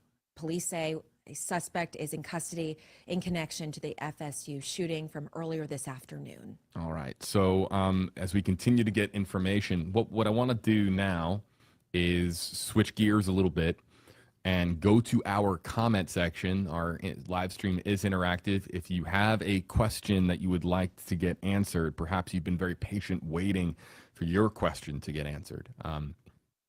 Our hashtag system is still very much a part of our live stream. You can use hashtag HeyJB, hashtag HeyBrittany. We're unable to make them appear on screen, but I will shout you out and we'll verbally address your comment and try our very best with the information that we have at our fingertips to answer that question. So starting now, hashtag HeyJB or hashtag HeyBrittany. And we'll do our very best to get, information, good information out to our audience watching, regardless of platform or location. So let's see here. Brooke wants to know, hashtag HeyJB, is there any updates on where the suspect was found? That's a very interesting question, because the student union has really been the focal point of our coverage. And Brittany, with so much time elapsing between us getting word that a suspect is in custody versus when the alert originally went out, there's a long gap there in time. We have seen with previous shootings in the past where the suspect isn't apprehended at the site of the shooting, but rather would be tracked, followed, or chased to a secondary location.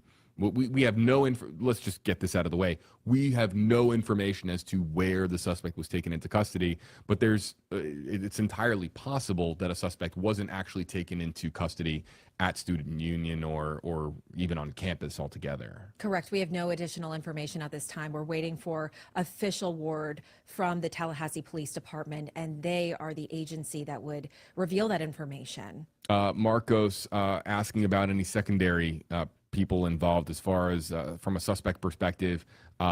We do not have any details on anything from whether or not there's multiple people involved, or whether there's a singular amount of people involved.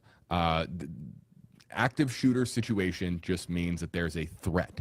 It's a very general sort of umbrella term used to describe a situation that could encompass a lot of different things. There could be multiple, there could be singular. Unless the alert specifically states the number of people involved, it's a very general sort of term, and we treat it as such. We have never on this live stream said that there is one shooter involved or multiple shooters involved, because we really do not know. All we have is the alert that went out, which was for an active shooter situation. And to shelter in place. Yep. And that still remains.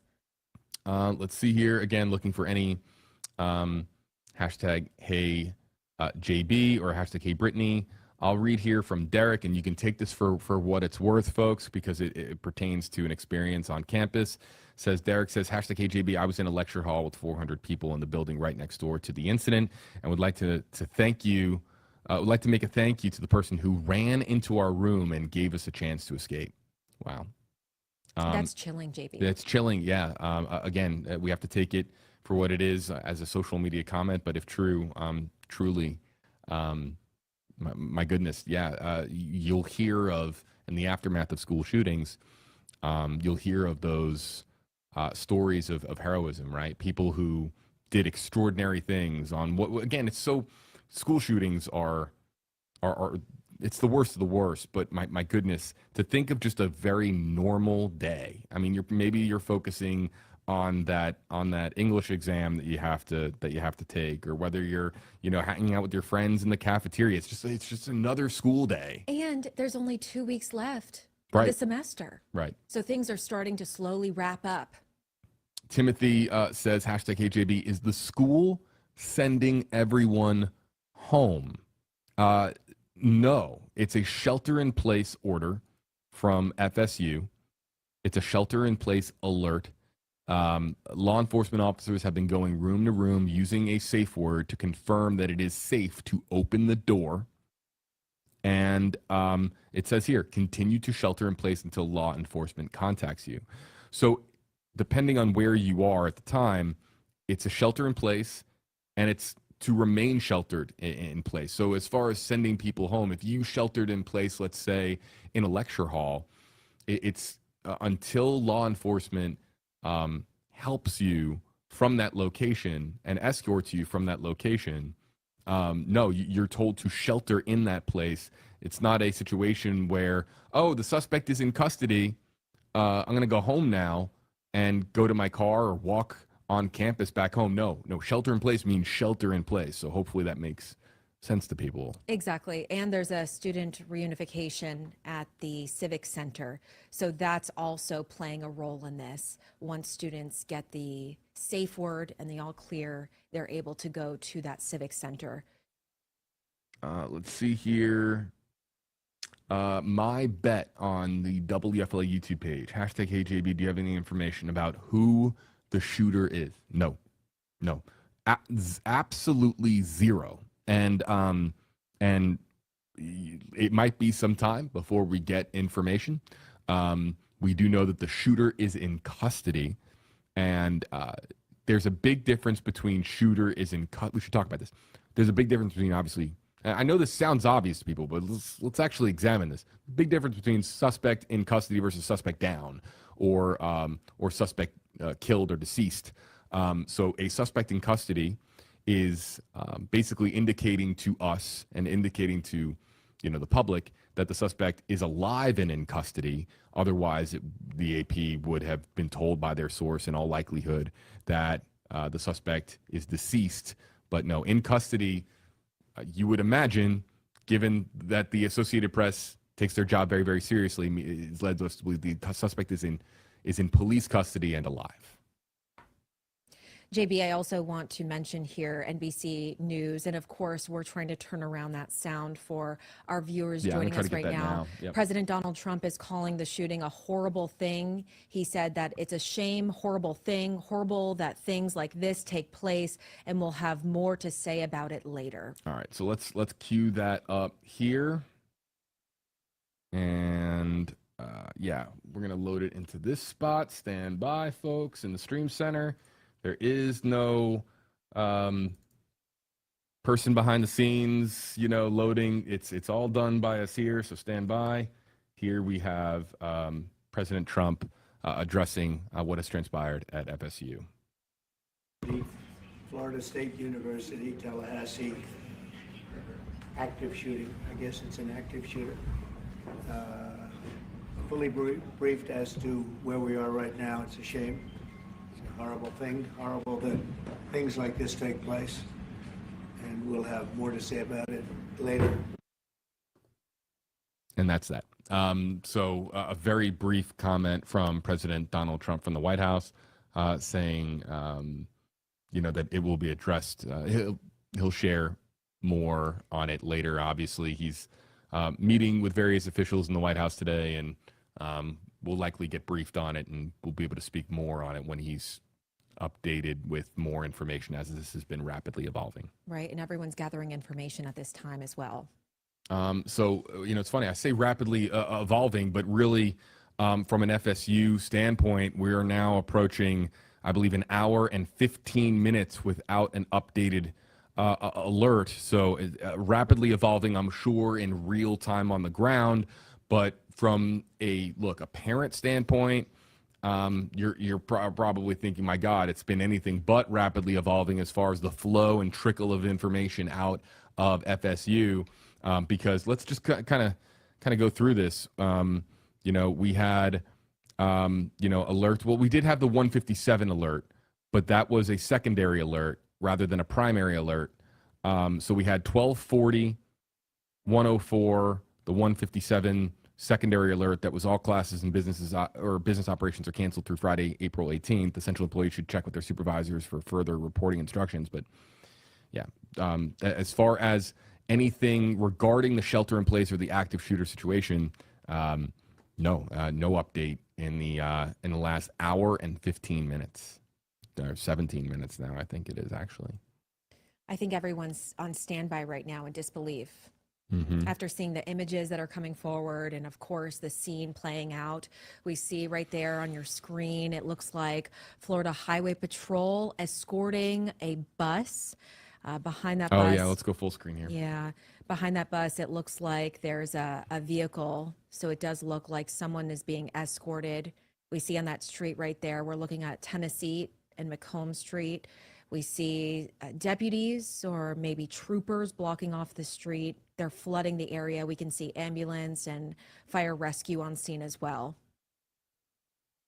Yeah, it's limited live cameras at our disposal in a situation like this. We'll try to see if we can get Mackenzie back on the line. Perhaps she has some additional info or a new vantage point to share with us. However, yeah, the amount of live cameras are limited. We showed you this video here earlier, and we'll circle this or bring this back rather. Here's the one from Garrett Harvey, the story full showing the classmates, or we don't actually, you know, it could be anybody. It could be anybody running in the opposite direction of campus, crossing the street, and doing so there.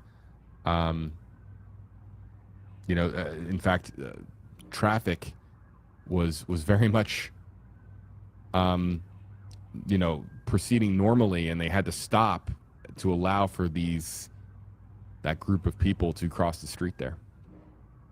And again, Tallahassee Memorial Healthcare is reporting that at least 6 people have been hospitalized, including one person who's in critical condition, and that's according to a hospital spokesperson.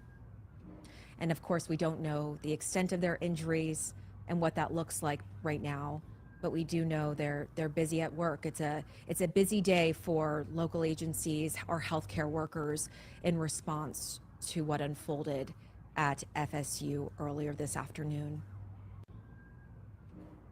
So misinformation again in our own comment section. Let's be clear. There is no credible report that I have seen. You can use hashtag KJB and get my attention. It's part of what I do here is vetting information and also to explaining to people when we're dealing with a misinformation landmine. But I'll read your comments if you use hashtag KJB in our comment section. That basically gets my attention because it's a little bit more big, bold, and bright on my screen. But no, there are no confirmed fatalities as a result of what has transpired today at FSU. The updated count from the Associated Press, and perhaps why don't we just get a refresh from our partners if the numbers are holding true.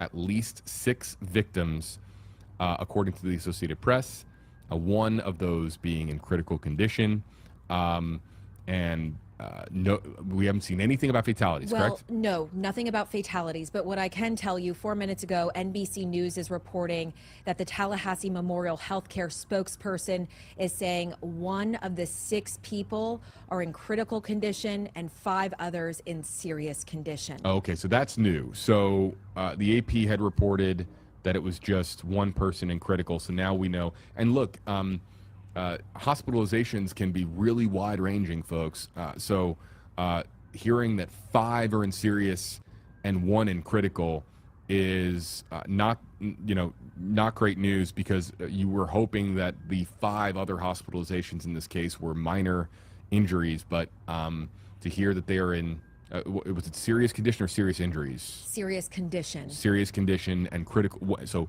5 in serious condition, 1 in critical condition. Correct?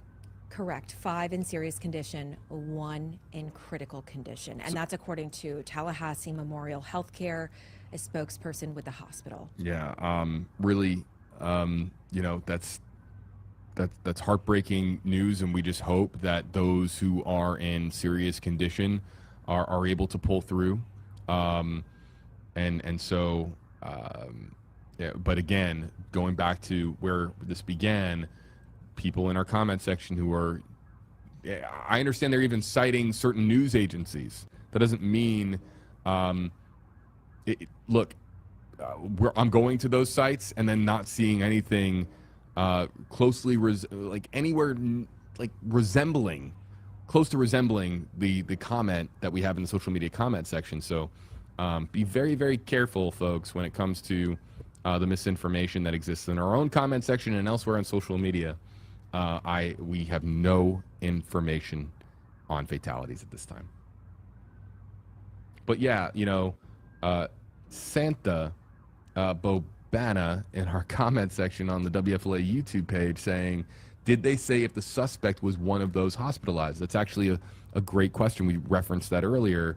It's entirely possible in active shooter situations like this, when numbers are getting thrown around left and right, the suspect is in custody, but that could also be with injuries, and that suspect could be among the hospitalizations. Now, it's worth noting that the AP is saying it had put that in a section about the 6, put that in a section labeled victims. So it would appear that the AP is reporting that at least 6 people have been hospitalized among victims, but we don't know whether or not. We don't know the status of the person in custody at this time, and we're waiting for official word to learn more, the identity, and that will all come as the investigation unfolds. But right now, details are limited from what local officials are revealing and posting and sharing with us at this time. All right, Brittany. So we're gonna be bringing in our next WFLA anchor to join us. Any final words before we say farewell and let you get back to the newsroom? No, I'll hop off here, but know that I'll be behind the scenes and we'll be working on this story to bring to you all News Channel 8 on air later this evening. All right, Brittany Muller reporting for us. And Brittany, thank you so much. Folks, we'll be back in 60 seconds with the latest.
Joining us now here from the Stream Center, WFLA's Josh Benson, anchor on News Channel 8.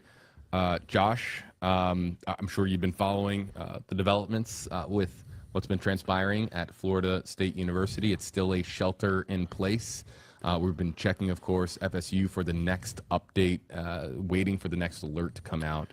What are some of the things that you've been hearing as you've been gathering information on this story? Yeah, I mean, it's shocking. My wife went to FSU. I have friends who've gone to FSU, the campus very well. So to hear this so close to home, I think is a shock for a lot of people watching right now, because this is in the heart of Florida, so to speak, that a lot of people have attended that school and many still do. So I think there's still a lot of details that they work through. We're seeing a lot of stuff on social media, the rumors of how many injured, if there are anybody killed at this point. So, I do see your update there, 6 victims at this point that were told from the AP. So we're following along that very closely. But again, we see this far too often across the country, but when it hits home like this, it's really tough to watch. So yeah, we were talking earlier, FSU might be a pretty lengthy drive away. 6-7 hours is a relatively normal time for us to make it from Tampa Bay to FSU. But this feels like it's right in our backyard. Right, it does. And so now we're starting to see some of the announcements coming up, how schools canceled, sports are delayed, all the events and all the logistical things that have to happen after that. But they're still trying to figure out how this all happened. And again, in this day and age of social media, you're seeing video pop up now, just quick updates to see how this is going to turn out. But, terrible news, and we hate seeing it at FSU. Yeah, and we're just getting in a breaking alert from NBC News, and I'll read that report. 1 person killed in FSU shooting, according to senior law enforcement source. I'll read this from NBC News and reporter Tom Winter. There has been at least 1 fatality as a result of the shooting incident on Florida State University's campus. A senior Florida law enforcement official briefed on the matter told NBC News. The Tallahassee Police Department confirmed earlier today that one person was in custody in connection to the shooting. So a breaking development here from NBC News. A senior law enforcement official in Florida telling NBC News is Tom Winter that at least one fatality has been reported as a result of the shooting incident at FSU. Yeah, and we know that based on the 6 people that were getting treatment in Tallahassee Memorial Healthcare. That was reported to NBC earlier today. Now, they did send out that alert, and I know you've talked about that in the last hour. Sent out an alert to school, students, faculty, staff, seek shelter, and track down that shooter, which they've done. But yeah, I think this is where you start to worry, especially covering these stories. You always hear the initial reports of the injured, and it's usually a number that generally changes when this thing's all said and done. So hopefully that's it, and then we're not going to hear any more. It's awful that a person has been killed here, but we still have, at least 5 others that are injured. We don't know necessarily the severity of those injuries. Yeah, and let's just because I know that new nugget of information is going to prompt a lot of questions in our comment section. We do not know if this was a student. We do not know if this was a faculty member. All we have is that information that one person has been killed. But the second line from Tom Winter's report suggests, I want to be very clear, suggests that it's not the shooter who has been killed, because they're saying, earlier today that one person was in custody in connection to the shooting. Now, look, the fatality could have come. There could have been a mix-up. That's entirely possible. But the way that this report reads, without reading too much into it, is that we have a suspect in custody and one person who has died as a result of injuries sustained in the shooting itself. And that is part of the initial information that comes out and is passed around quickly too. In a lot of these cases, as you get a number of injured or a number of killed, you don't know if that includes the gunman or not, and they have to revise the total at the end of the story. So pay attention to that. I mean, this could change, and that very well could be the person killed, as far as we don't know. But it's a fluid situation, as you know, and as we continue to follow. But frustrating to see just north of us at FSU. Yeah, and so one thing that we really haven't tackled yet at this stage in the live stream, I'm going to bring up Becky's comment from the WFLA Facebook page. It reads #HJB. How have the students and faculty been informed of the safe word? If it is sent out to all students and faculty, then who is to say the suspects did not receive that safe word? I have to admit, I was wondering that myself. That's a good point. The safe word system is put into place so that only faculty and staff have that safe word, so that students and faculty that are in a situation where they could be in danger could use the safe word to confirm to law enforcement that There's no threat. that there's no threat in their particular room. But if the shooter is a faculty member or a student and has a phone on them and receives the safe word, doesn't that compromise the safe word system? That's complex, and It is. and that can cause more problems too, because you think you're walking into a safe area, and here it could be the shooter, and that would end badly. So that's a good point that she brings up. I'm glad you asked that question, and we don't know exactly how that operates, especially on FSU's campus. Right. And I'm sure school to school, they have different policies and they have different approaches to how they manage this. Yeah, we are now approaching, I think actually we just did hit, 90 minutes, an hour and a half since the last FSU primary alert has gone out. We had the secondary alert go out at 1:57, which was talking about, cancellations as a result of this, but the continue to shelter in place remains as of 1:04 p.m. Eastern. We're now at 2:37 p.m. Eastern time. So more than an hour and a half has passed since we got the last update from FSU. Josh, we were mentioning earlier, that is, I'm sure for parents in particular, that parents that send their students, their kids to FSU, that's a painfully long time. It's a painfully long time to wait for an update from the FSU alert system. Right.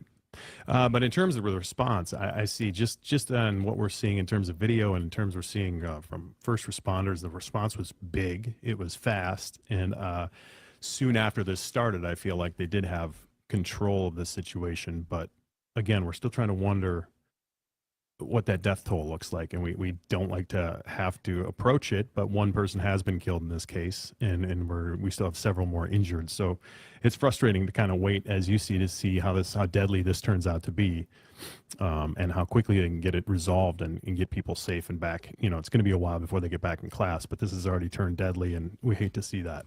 It's interesting. I have this comment from YouTube Live, and look, any new information that comes along here, we're going to pass along to you immediately. But this is a interesting question from Real Chill on YouTube Live. Hashtags for us both, you and me, Josh, says, has information gathering and verifying gotten easier over the years, or has it always been hectic? That's a question about our process here. I guess you want. I'll address it For us us or for responders. No, I think he's alluding to for us. For us. Well, the biggest thing for us is don't jump to conclusions and don't go crazy reporting details you see unless it's absolutely confirmed. So you'll see on TV or wherever you get your news that one outlet may be saying something way different, and one outlet will be saying something on the polar opposite. And that is due to sources, that is due to law enforcement specifically coming out of information. Some agencies may get it first. Some agencies may have a direct contact who tells them.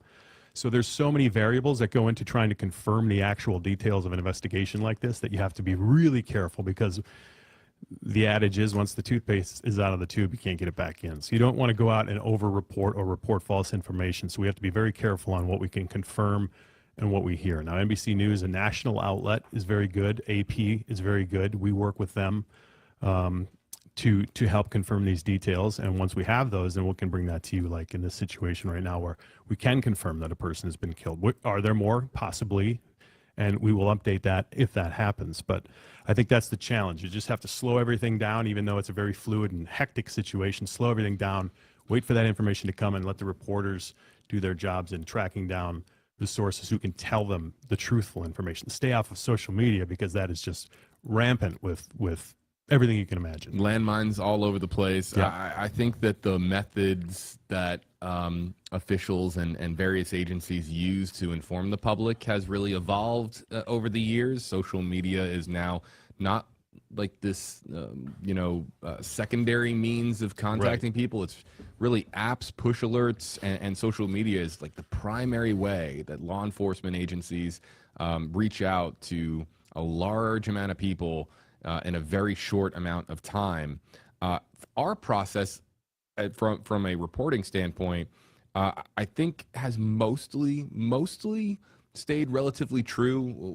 We still work the phones. Mm-hmm. I mean, we're still, trying to get a hold of people, contacts, and whether our methods have changed as far as how we contact those people. It's still, look, we still have our standards that we try to hit, right, and we strive to hit before we report information. So. And I think it's interesting. Times have changed a bit, but it's really, we still try to do our very best. And I think responders have done a good job too, because before agency to agency, it's been a challenge to try to work together. And you see this all across the country, and you see this here in Florida, even within cities across the country in some cases, where agencies have a tough time connecting, they have a tough time sharing information. But I think over the years, with how fast information is shared, like you talk about, I think agencies have done a better job to connect and work toward the end goal of solving an investigation and getting the proper information out to news outlets. So I think it's gotten better over time, because there's been so many mistakes made by so many agencies in the past that I think you'll learn every time something like this happens. Look, we're gonna bring this up because we're on the live stream, and enough people have brought this to my attention that I would like to at least address it, even if we're not going to spend too much time addressing it. I am familiar. I have seen the WFTV report. Mm-hmm. It's an outlier right now. And I understand that people who have been commenting at me left and right for an extended period of time now saying, JB, look at this, JB, look at this. I appreciate people bringing it to my attention. I'm aware of the WFTV report. I'll just leave it at that.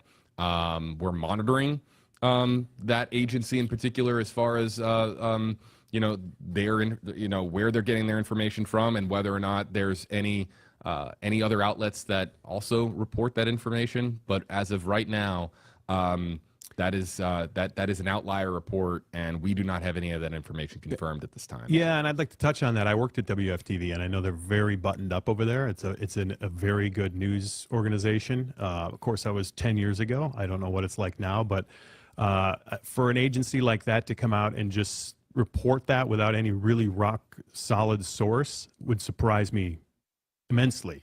So I'm not saying, as you said, it's not, we can't confirm it. If they have a source that they've confirmed it with, and they're confident on that source. This is exactly what we talked about earlier. If you have a source and you feel confident, then the national news outlets and the cable news outlets go through the very same thing. And some reporters in outlets of, cable or national who've been doing this 20, 30 years have cultivated those relationships with insiders within law enforcement or wherever to, if there's a plane crash, for instance, and the FAA, and they have an insider who is really big on airlines and aeronautics, they can help confirm that information. And if they're confident enough, and that's a decision by the station to make, yes, this is a solid lead and this is a solid source, we'll go with that information. Someone at FTV, many people at WFTV have confirmed that, hey, this is good enough for us, we're going to go with it. So it's a big drastic change from what we have. Yes.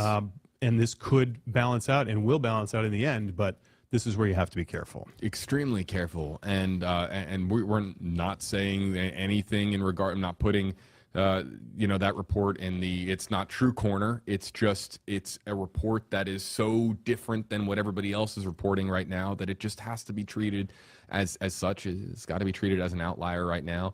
We, of course, have various media partners that we associate ourselves with, whether it's NBC News or the Associated Press. News Nation is a really big part of the Nexstar family and who we use as far as getting information and reporting accurate information. And with our various partners and even other large network entities, we're not seeing anything resembling that report right now. So we'll kind of leave it at that. We'll move on. But for everybody saying, JB, look at that particular report, I do see it, but we do not have that information confirmed. And just because they say it doesn't mean we're going to run with it. Agree. And even when this started, initially was 4 people injured. I think the first report I saw was 4 people injured, 1 critically and 3 stable. We'll look at it now. 1 killed and 5 or 6 more injured, and we don't know. All right, we got an update. FSU Alert has posted the following. I don't know if it's a primary alert or a secondary yet, but let me just read it in its entirety.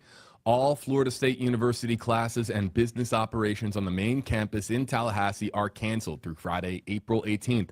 Essential employees should check with their supervisors for further reporting instructions. All FSU athletics events in Tallahassee are canceled through Sunday. Students who need assistance can go to the Donald L. Tucker Center, where the university is providing counseling, healthcare, and other support services. Family members are also to go to the Tucker Center for assistance. Students, faculty, and staff are asked to call their loved ones as soon as possible to update them on their status. The student union and the surrounding area is still considered an active crime scene. Individuals should avoid the area. Students should not return to the student union to retrieve personal property at this time. Here it is. Students may return to their residence halls, but they should otherwise stay indoors on the main campus to allow first responders and university staff to do their jobs and respond to those needing assistance. Students may depart campus for the weekend. All classes have been canceled through Friday. And as you read that, the FSU alert came out as well, saying it's an emergency message to Florida State University Tallahassee campus, which says to continue to shelter in place. As you mentioned, law enforcement actively clearing rooms on the main campus. Law enforcement officers will use the safe word to confirm it is safe to come out. So super active still. We thought maybe reports of the gunman were complete, but that they're not taking any risks here. They're still having people shelter in place, and as you said, JB, a lot more instruction on how to handle this. As we see some activity on the Tennessee Street camera, there was a car or a police cruiser that was making a very, very fast left-hand turn there that I caught out of the corner of my eye. Josh, it's just look, you know me, I tell it like it is. It's a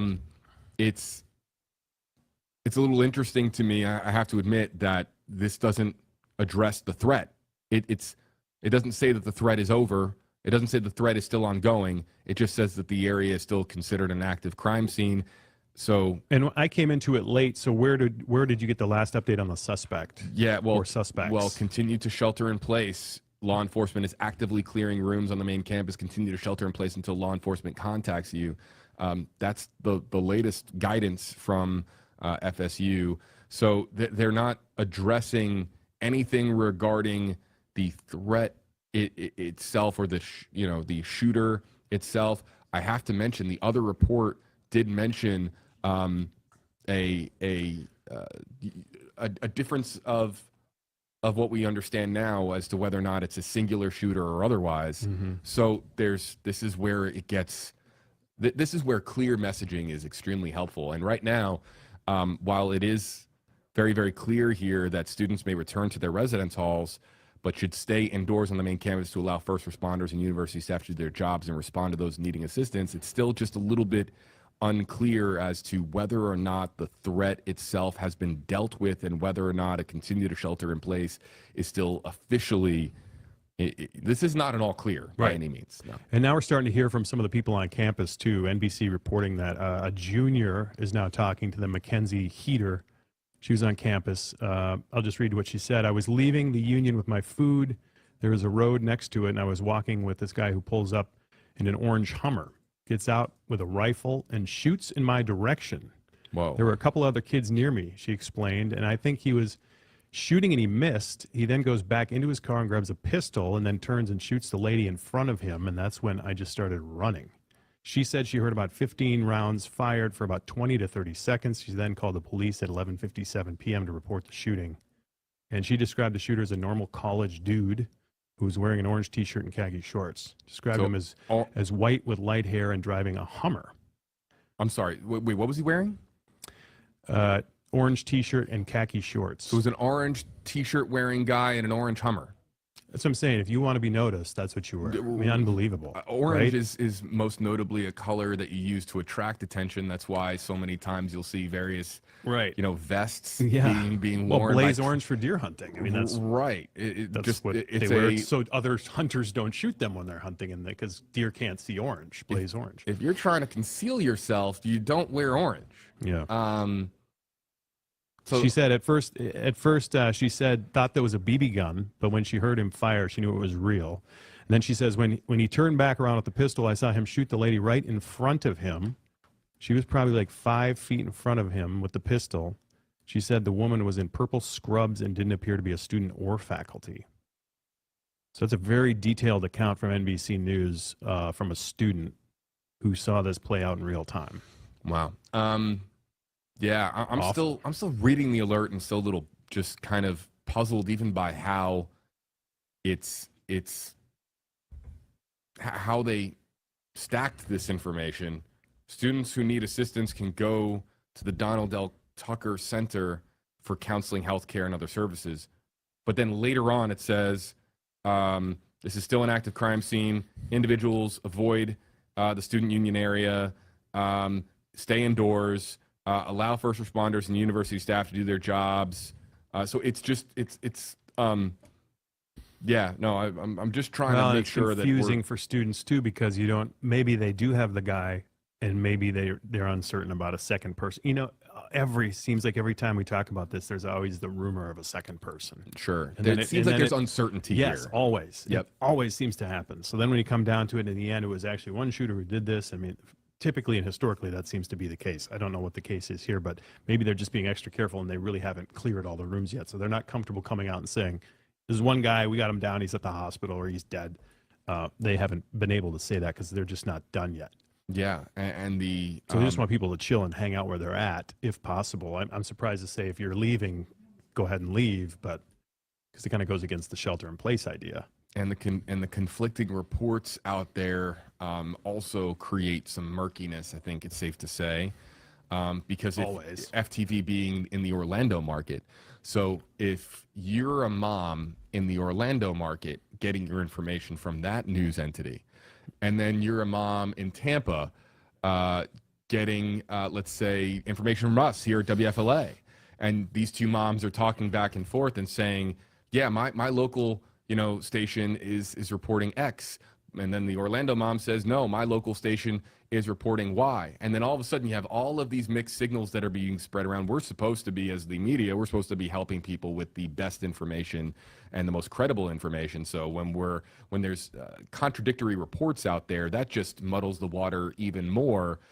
So clearly, and this is so common, Josh, you noted it earlier, in an active shooter situation, in a developing situation like this, it's so common for there to be just an abundance of misinformation, and that all plays out in real time on social media, including live streams in our comment section, being included in that without question. We're starting to get video too from students who are being escorted out by authorities in the buildings next to where the shooter was. So as you see that on social media now, we're starting to get it confirmed, and NBC has some from a student right now who is in a building next door. They've been brought out by authorities and probably told to go to a safe space. So one more time, I'm going to read this. This is really important. The student union and the surrounding area is still considered an active crime scene. Individuals should avoid the area, again, of the student union. Students should not return to the student union to retrieve personal property at this time. Students may return to their residence halls, but they should otherwise stay indoors on the main campus to allow first responders and university staff to do their jobs and to respond to those needing assistance. Students may depart campus for the weekend. All classes have been canceled through Friday. So it basically, if you are in a position of safety nowhere close to the student union and you've been sheltering in place, as I read this, it's you can go home and hug your mom, hug your dad, hug your loved ones, hug your dog. And whether you're coming home to Orlando or Tampa or Jacksonville or Miami or Pensacola, wherever you're going home to, you can depart for the weekend, provided that you are following the guidance of the FSU alert and doing so as safely as possible. But it's so horrific for parents to watch and listen to this, especially if their kid goes to FSU not knowing that they know the location of where it happened, but a lot of the times there's just no rhyme or reason why these people do this, why they go to a certain location and why they go after the people they go after, like this account that you heard from this woman earlier, who said she saw a woman in purple scrubs get shot.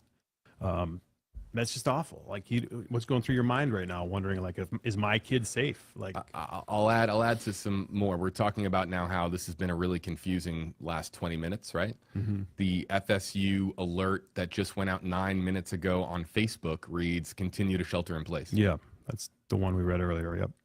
Right. Oh, so that's where you were. Okay. So you were getting that from Facebook. It was on X as well. Yep. So it points you to alerts.fsu.edu, where that alert went out. But the alert that went out on Facebook at the same exact time is not the alert that went out on the website. So that's what you were reading, the first one. I was reading the second one, which I almost read at the same time. So they were interesting. So the FSU alert that went out on Facebook says continue to shelter in place. And then the FSU alert that went out over their website, alerts.fsu.edu, says returns may return to their residence halls. Basically what I was just reading, and it's the extended alert. And then here's what's most curious. Ready for this, Josh? The most liked comment on that Facebook post comes from Ellie, and it's in all caps, and it says, "Why would you share the safe word?" Yeah, because it's out there now. So I think Ellie, they're confident they have whoever it is among those confused by the safe word system, and you'll have to count me among those a bit confused, only because, to our point earlier, if you're sharing the safe word and you go to that school and you have the safe word, does that not defeat the purpose of the safe word? Doesn't that compromise the entire integrity of the safe word system that's been put into place? Well, and they could be working with law enforcement and already know where they're at, so they may be putting that out there to say, hey, the safe word is null and void at this point because we already got the guy and we know people are safe. We just want to make sure there's no other problems. Yeah, but then the word would be important, but it's not the case at this point. I think that we got some folks listening in our newsroom. A lot of comments have just come in the last minute or two pertaining to the announcement of a press conference. Josh, we'll both of I will keep our eyes peeled for that of an official announcement of a press conference. That's pretty standard for an active shooter story, and when officials feel like they have a pretty good, or at least somewhat of a good grasp on the situation, enough information to at least come forward and hold a press conference. That will happen. Sometimes that can happen hours later, not minutes later, but let's see here. Yes, thank you. There it is. Okay, so hold on, I want to make sure that I have this information right. I'm just checking this before I say it. Okay, yes. TXL is going to be, we're crediting them. There's going to be an Associated Press news, or excuse me, a signal that is going to be making its way to us in the Stream Center with the help of AP News. That is a press conference that we are going to be carrying live at 4 o'clock Eastern. That is 1 hour and 1 minute from now. Josh, you're on the news tonight. You're on broadcast. You're on we'll at 4. Start the newscast with that most likely. And Okay. a lot of times these aren't on time, but we'll see if it hits right at the top of the program. But we'll be ready to take it when they take it live. Yes, but so right as news was popping up in our comment section about a press conference, our director of news and digital passed along a note to me saying, yes, there is a press conference at 4 o'clock, and we will be carrying that live here on this live stream, and we will get updated information regarding what has happened today at FSU. It'll be interesting to see. That kind of tells me that I think it's under control. This is just my opinion, and that they've got a count of injured, killed, and they're just going to give us an update. That's usually what would happen. Otherwise, I think they would rush it a little faster if there was still an active scene to say, in 10 minutes, let's get the word out there. Hey, we still got to find the guy, or we still got to assess the situation. There's still going to be another problem. Don't go anywhere. All right, so this all makes sense now. I refreshed the page at 2:44 p.m. when the initial alert about. Oh, so it was old? No, it wasn't old. It was separated by seconds. There were 2 alerts that went out at 2:44 p.m. Eastern, and I just happened to be refreshing at the exact moment when the initial alert went out. So they updated it. They did. Okay. So shelter in place is still in effect. That's the latest one too. Yes, it's the latest one. So that's where things got really confusing. So, but the one you were talking about was earlier than that. So they said you can go and you can leave and whatever, but then they came out with the one that says shelter in place. So, right, but they were seconds apart. So the one that reads, the student union and the surrounding area is still considered an active crime scene. That one came out, and then within 60 seconds, they added almost like a footnote, continue to shelter in place. Wow. So that's where things got a little bit, and my apologies if my system didn't update or if I didn't see that, but so those 2 alerts went out simultaneously but it doesn't change the fact that on Facebook, that alert about the student union and is considered an active crime scene, that didn't go out on Facebook. So they're still just trying to get all of our ducks in a row here, so to speak. Right. So they said 4 o'clock for the news conference. 4 o'clock. Okay. In fact, I'm going to put that in the chat here as well. So, update. 4 o'clock p.m. Eastern Time, press conference scheduled. So, thank you. All right, so now we have a new live picture to show our audience. Let's bring this in. And news crews have now been getting closer and closer to campus. Obviously, when a active shooter situation occurs, there's going to be that perimeter that is set up and closed roadways, and news crews are not able to get close to where the shooting occurred. And now, there you can see a little cameo there. News crews are getting past certain perimeter points and are getting closer to the student union, probably not at the student union, but closer than they were previously, and now we're getting live pictures just like this one. So we'll pay attention to this. So it, of course, when we go to it, it's a photojournalist who is carrying a camera somewhere. You know what? So we'll come back. Let him to get that. set up. Yeah. Let's let him get set up before we're looking at something we have no idea what it is.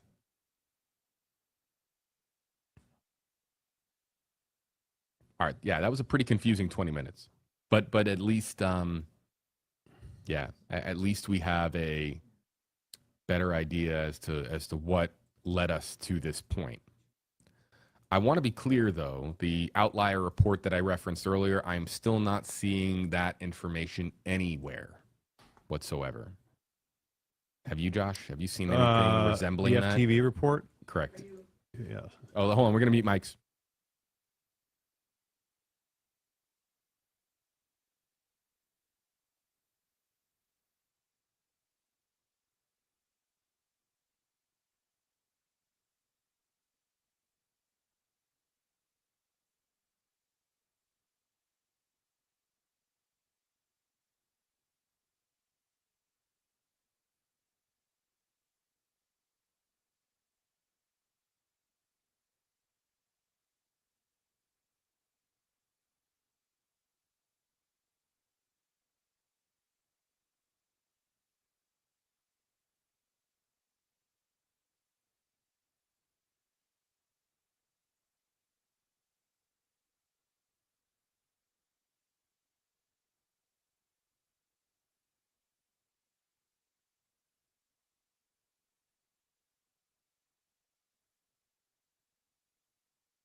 We're still here, folks. We're just checking in on some developments that have just come in. Stand by.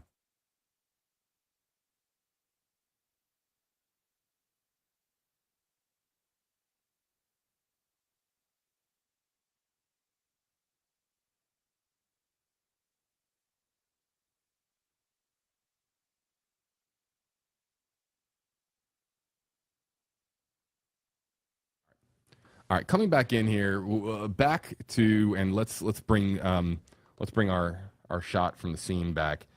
Let's bring back the outlier report that we referenced earlier, Josh. Let's just say what it is. WFTV was reporting that 5 people were dead, and they just walked back that report, now stating that Florida State University shooting, multiple people hospitalized, buildings evacuated, and 1 critically injured. So this is what you want to avoid in journalism. You want to be very careful about what you report in terms of number of people dead, details. We just talked about the sources. Mm-hmm. So for them to pull back their headline on their website is, first of all, shocking to me because, like I said, they've always been very buttoned up. They must have gotten some information they were comfortable with. They've taken that stance, and then they walked it back. So the good news is this could be the case where 5 people are not dead, and that's huge relief for a lot of people. Now, 1 person has been confirmed dead or killed, as we're reporting, and being very careful to report that. But boy, what they were reporting is a big difference from what we're reporting at this time, as you mentioned. Yeah, no. I now, as I look on that particular station's website, I don't see any sign of their initial report, which did create a lot of confusion because it was so contradictory to the other reports that were out there widespread. And that particular news organization that Josh referenced, look, that is a well-known establishment in the Orlando market, and for them to now be reversing course, pulling a 180 on that report, it speaks volumes, but it goes back to exactly what we were saying earlier. It was an outlier report. and we referenced it as such because it was so vastly different to what everybody else was hearing and reporting at the time. So, but that's what's hard about journalism and doing it well and doing it right is that you need sources to do your job and get the information that the public needs to know, and you need to trust them, and it takes years and years and years to build that trust up. And it doesn't mean that the sources are trying to do wrong to you. They just may have gotten it wrong, or they may have gotten some bad information. It's just so critical that it's synthesized and it's reviewed and it's approved upon before you go out with a headline. So I'm shocked. But listen, nationally this happens. It's not an excuse, but it happens. It's happened in the past for the biggest news outlets in the world. yeah, and it happens most of all in breaking news situations where things are developing rapidly and everyone's working the phones and you look. Yeah, no. So and a hat tip to Rebecca Berry, who's our meteorologist here, who should be working on weather, but she's paying attention to news today as well. yeah, very, very much on it because I refreshed like crazy and I didn't see it until they updated. Let's get her out of home- weather and get her into news. Yeah, I've been. Chief Meteorologist Jeff Baradelli is Saying, "No, you saying can't do that." absolutely not. Can't take Rebecca Barry from that team. But yeah, hat tip to Rebecca. Our meteorologist here is saying we can't have Rebecca. But that is a big development for just what people have been most interested in, JB, asking you, like, have you seen the report? Have you seen the report? Obviously, it was the most popular opinion of the hour, and people are really concerned because it's such a dire report. So a little bit of relief to know that they've walked it back and they may not have the proof they thought they had in terms of reporting that. And that's good news for the storyline and for people who have loved ones up there, because that was an awful headline. Yeah, and so that's in the rearview mirror. We can now assure people that that the fatality count that was reported by that one news organization, they have reversed course on that, and it remains what you see on your screen. One person has been killed, and as we believe it, the last that we had heard was 5 critical. Excuse me. Let me walk that back. 5 seriously injured, 1 in critical condition. Now, where things do get a bit confusing is we have one person who is confirmed to be dead, speaking to the Associated Press. That then was later verified by NBC News. So we have multiple reputable news organizations that are reporting that at the same time. What you don't know is if the fatality that occurred was among the initial 6 that were reported to be injured. Did somebody succumb to their injuries, or is this additional? We also do not know if the shooter is among those injured. That hasn't been specified. But look, we have a press conference that's going to start in about 50 minutes from now, and we will at least get some new information in that press conference. And we hope, we don't know for certain, but we hope that there will be an opportunity for reporters in the room to ask questions and address certain concerns that the public has regarding the situation. You have an update coming in. I want to read this while you look your update over. Yeah, we got a lot. This is important too because of so many people who have students up there at FSU. If you're a parent, if you're a loved one here in town, and you're really full of anxiety and distress, no doubt, like this is a scary situation. And the Crisis Center of Tampa Bay reached out to us. They have staff who can speak on the emotional trauma of the situation, how people can cope, how they can deal with what they're hearing. It's not fun to sit and listen to us and get updates about what's happening there if you have a student who's going there. But if you need to talk with somebody, there's a phone number I'm going to give you now. You can first of all call 813-410-4129. I'll say that again in a second. Otherwise, easy, just call 211 on your cell phone. And that was Ken Gibson from the Senior Director of Marketing and PR for Crisis Center in Tampa Bay. Thank you, Ken, for sending that over to us. Hats off to you for helping people out. And just know there are resources there if like you can't handle the news, you don't know what to think, you can't get a hold of anybody, you're freaking out. Give 211 a call. They're gonna walk you through it, calm you down a little bit, and kind of help decipher what some of this news means, even as we're trying to figure out what it means. Yep. Please, folks, use the resources that you have available to you. One more time. I'll do that number one more time. 813-410-4129. Otherwise, just call 211. Thank you, David. Appreciate it. Yeah, so there were various reports, or excuse me, alerts rather, that went out at 2:44, and just confirming that a little bit of that got mixed up slightly at 2:44 when two separate alerts went out, and not all of the alerts made it onto all platforms, but they added or I don't know if they added, but it's very clear at the top of the FSU alert page: status, Tallahassee main campus, shelter in place. So it's might be a bit confusing. Shelter in place, but then also you may return to your residence halls, but stay indoors on the main campus, allow first responders and staff to do their jobs. And if your students may depart campus for the weekend. So the page begins with continue to shelter in place, and then it ends with students may depart campus for the weekend. So there's a little bit of some confusion in the messaging. That's not all that strange for this sort of situation with an active shooter. University officials, you would imagine they're doing their very, very best to get a clear and concise message out to people, but it can be very, very hard given that this was, something that happened so suddenly. Normal morning/afternoon at FSU, and then all of a sudden it's anything but.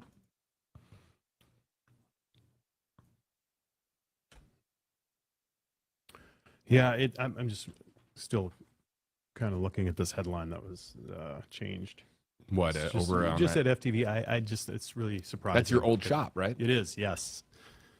And honestly, one of the best places I ever worked at the time. I mean, it was really so focused, so hyper, it's so wild about news, and just so buttoned up in every way, shape, and form. So, Yeah, again, I can hear it in your voice. You're TV, still, well, you're no, the pretty TV, surprised. the TV business has changed dramatically. Resources aren't where they used to be. I mean, it's just a difficult business to try to continue to do the job people expect.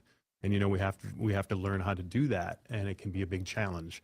And so a lot of places have changed, a lot of places have suffered, and I'm not making excuses. I'm just saying that's just a shocking walk back, knowing how they operated in the past. Yeah.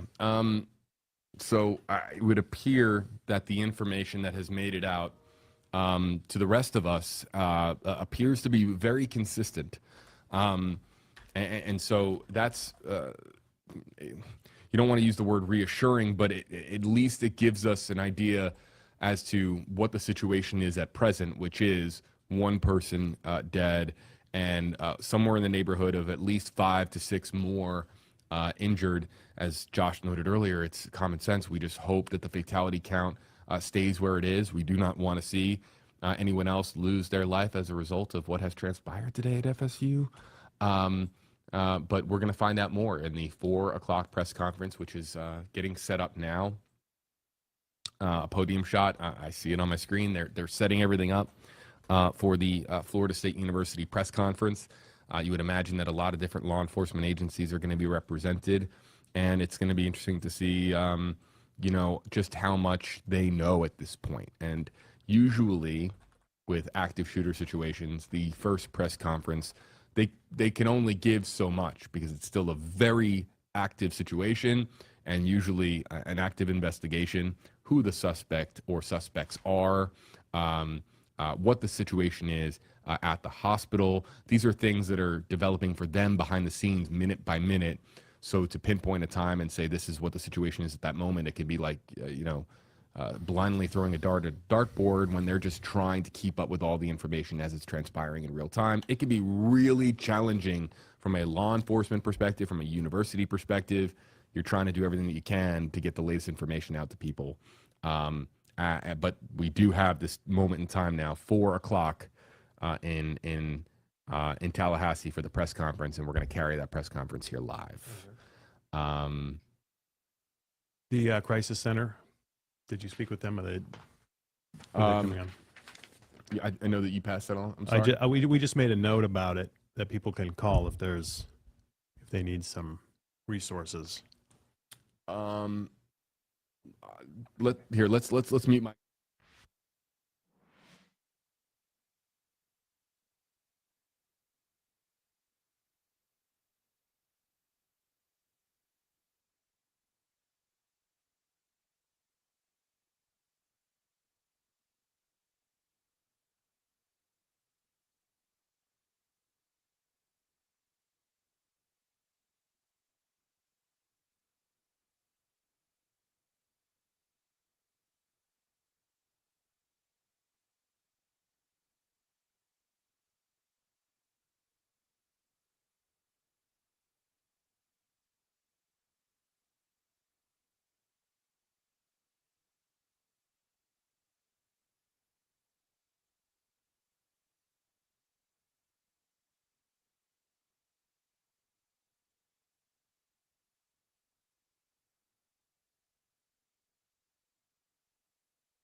You're good. All right. Josh Benson, JB Buno, here with you in the Stream Center. Josh, how much longer you got with us? Probably another 20 minutes, roughly, give or take. And we continue to monitor the situation at Florida State University. I'm curious if their Facebook situation. Oh, wait, did they? No. Facebook still is a continue to shelter in place, and an increasing number of likes on the question for Florida State. Why would you share the safe word? Yeah, I mean, I like, and that's perhaps a question. I mean, that's a question that can be asked now or later, but you would imagine that when reporters are following up on this and looking back at how everything went down, I mean, look at what happened in Texas in Uvalde, right? I mean, how that was, that school shooting, there was so much being dissected in real time. I think obviously very, very different situation than what we are dealing with here. But it just goes to show that a school shooting will impact lives forever, and how they will be evaluated afterwards. I mean, that's a process that could last months, if not years, how every decision that is made in these critical minutes, right, when lives are at stake, can be put under the microscope and analyzed as to whether or not it was handled correctly. And one thing that has started to rise up here as far as the question is, what exactly was the purpose of the safe word, and is that a system that was properly utilized and put into place to keep people safe? It's called a safe word. Right. Did the safe word keep people safe? I think is a very fair question to ask, and one that will be asked, I'm sure, repeatedly in the days, weeks, months ahead. And I think here's the challenge is, a lot of far too many of these school shootings have happened. Obviously in Florida, we know all too well. The Parkland, for instance, in that situation, a brutal situation where there was the Marjorie Stoneman Douglas High School Public Safety Commission. That was born out of what happened in the tragedy there. And so that was a step in trying to figure out how can we prevent this from happening again. You remember Parkland was an awful situation, and we even heard from Jamie, actually no, it was the father of Jamie Gutenberg, who was a 14-year-old who was killed in that 2018 shooting. And he just came out saying, just minutes ago, America is broken. As a father, all I ever wanted after the Parkland shooting was to help our children be safe. And that's Fred Gutenberg talking here. And you've probably heard his name. You've probably seen him speak because he's very vocal. Obviously, he lost his daughter, so I don't blame him. He's very vocal about trying to shut this down. So when he sees something like this, sadly, because of the many people who refuse to do the right things about reducing gun violence, I'm not surprised by what happened today. That's what he said. And he even added that some of the Parkland survivors, this is what's crazy, Parkland survivors, current students at FSU right now. So not only did they go through it then, some of them may have been directly impacted by what happened at FSU today. And that simply isn't fair as a student, as a child, as a family. So just to have to report on this in Florida yet again is frustrating and sad, Yeah, and really hurts for a lot of folks. Let's see here. Is this? Oh, okay. Wait, I just refreshed it. Okay, no, this is significant. 3:20. All right, so literally in the last 90 seconds, I refreshed it 91 seconds ago, it feels like. Law enforcement has neutralized the threat. There we go. Please avoid the Student Union, Bellamy, HCB classroom building, Rovetta A and B, Moore Auditorium, Shaw, Pepper, Hecht House, and Caraway, as they are still considered an active crime scene. Individuals are free to move about the other areas of campus.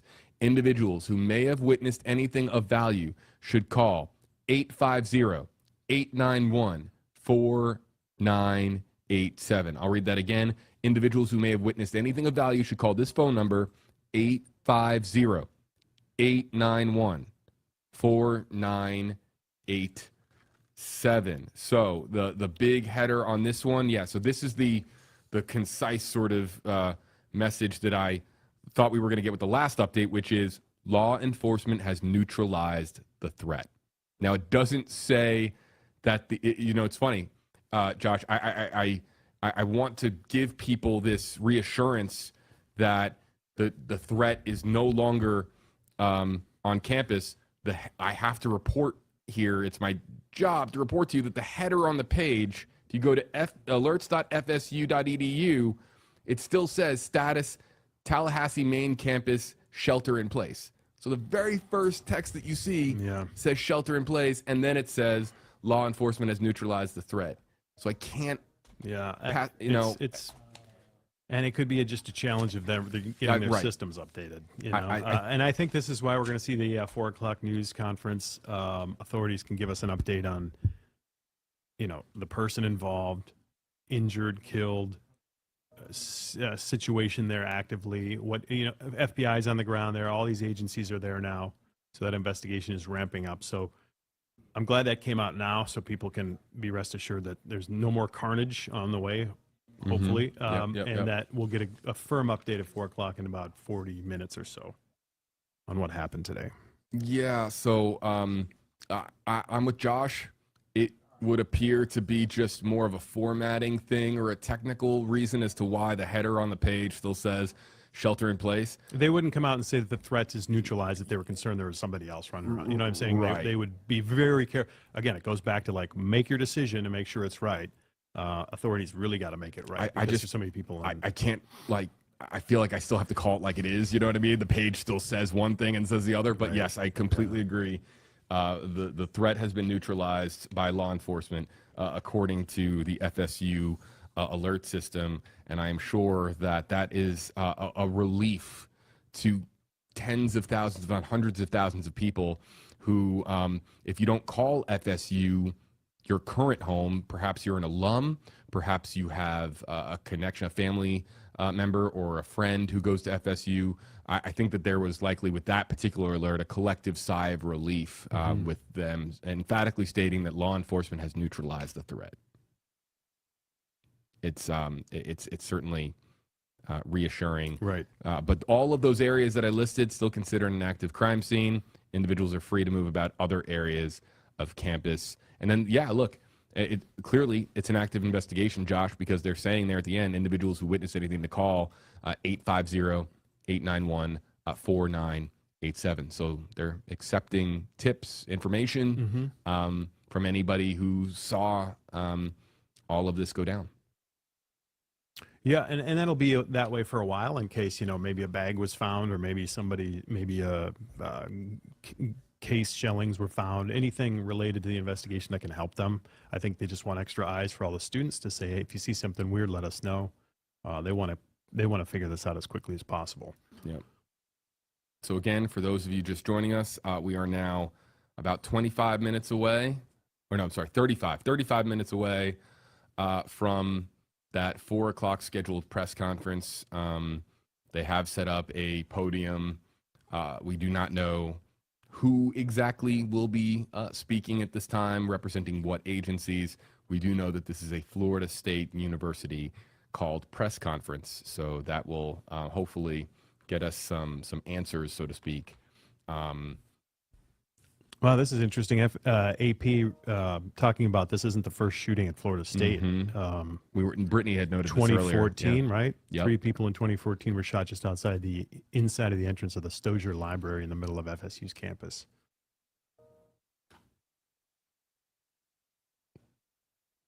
Yeah, reading some more. Very frustrating though, for especially parents. And we're coming up on the end of the year. I think students are just they're excited to be done. They're excited to move on with what the next year looks like, the summer vacation, and this just creates a hole in that joy and that excitement and slows everybody down and really shocks everybody because college is supposed to be the best time of your life. You go there and you have fun and you get to finally become an adult and make your own decisions. I remember it was crazy. Just the ability to say, I'm going to do this because I say so, as a kid, that was such a cool moment. Yeah.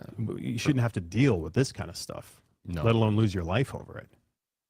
I want to pass along just one final note on the WFTV report from earlier. They have officially put out a correction, and I'll read it as follows. An earlier report indicated 5 people were killed. The extent of injuries and casualties has been unclear as law enforcement continues to work to confirm events of the day as they continue to sweep the campus. Where'd you see that? That's on on the article. Okay. On the article. So Good for them for acknowledging it, instead of just trying to change the headline and not bring attention to it. correct. Josh, can you take the mic for about 6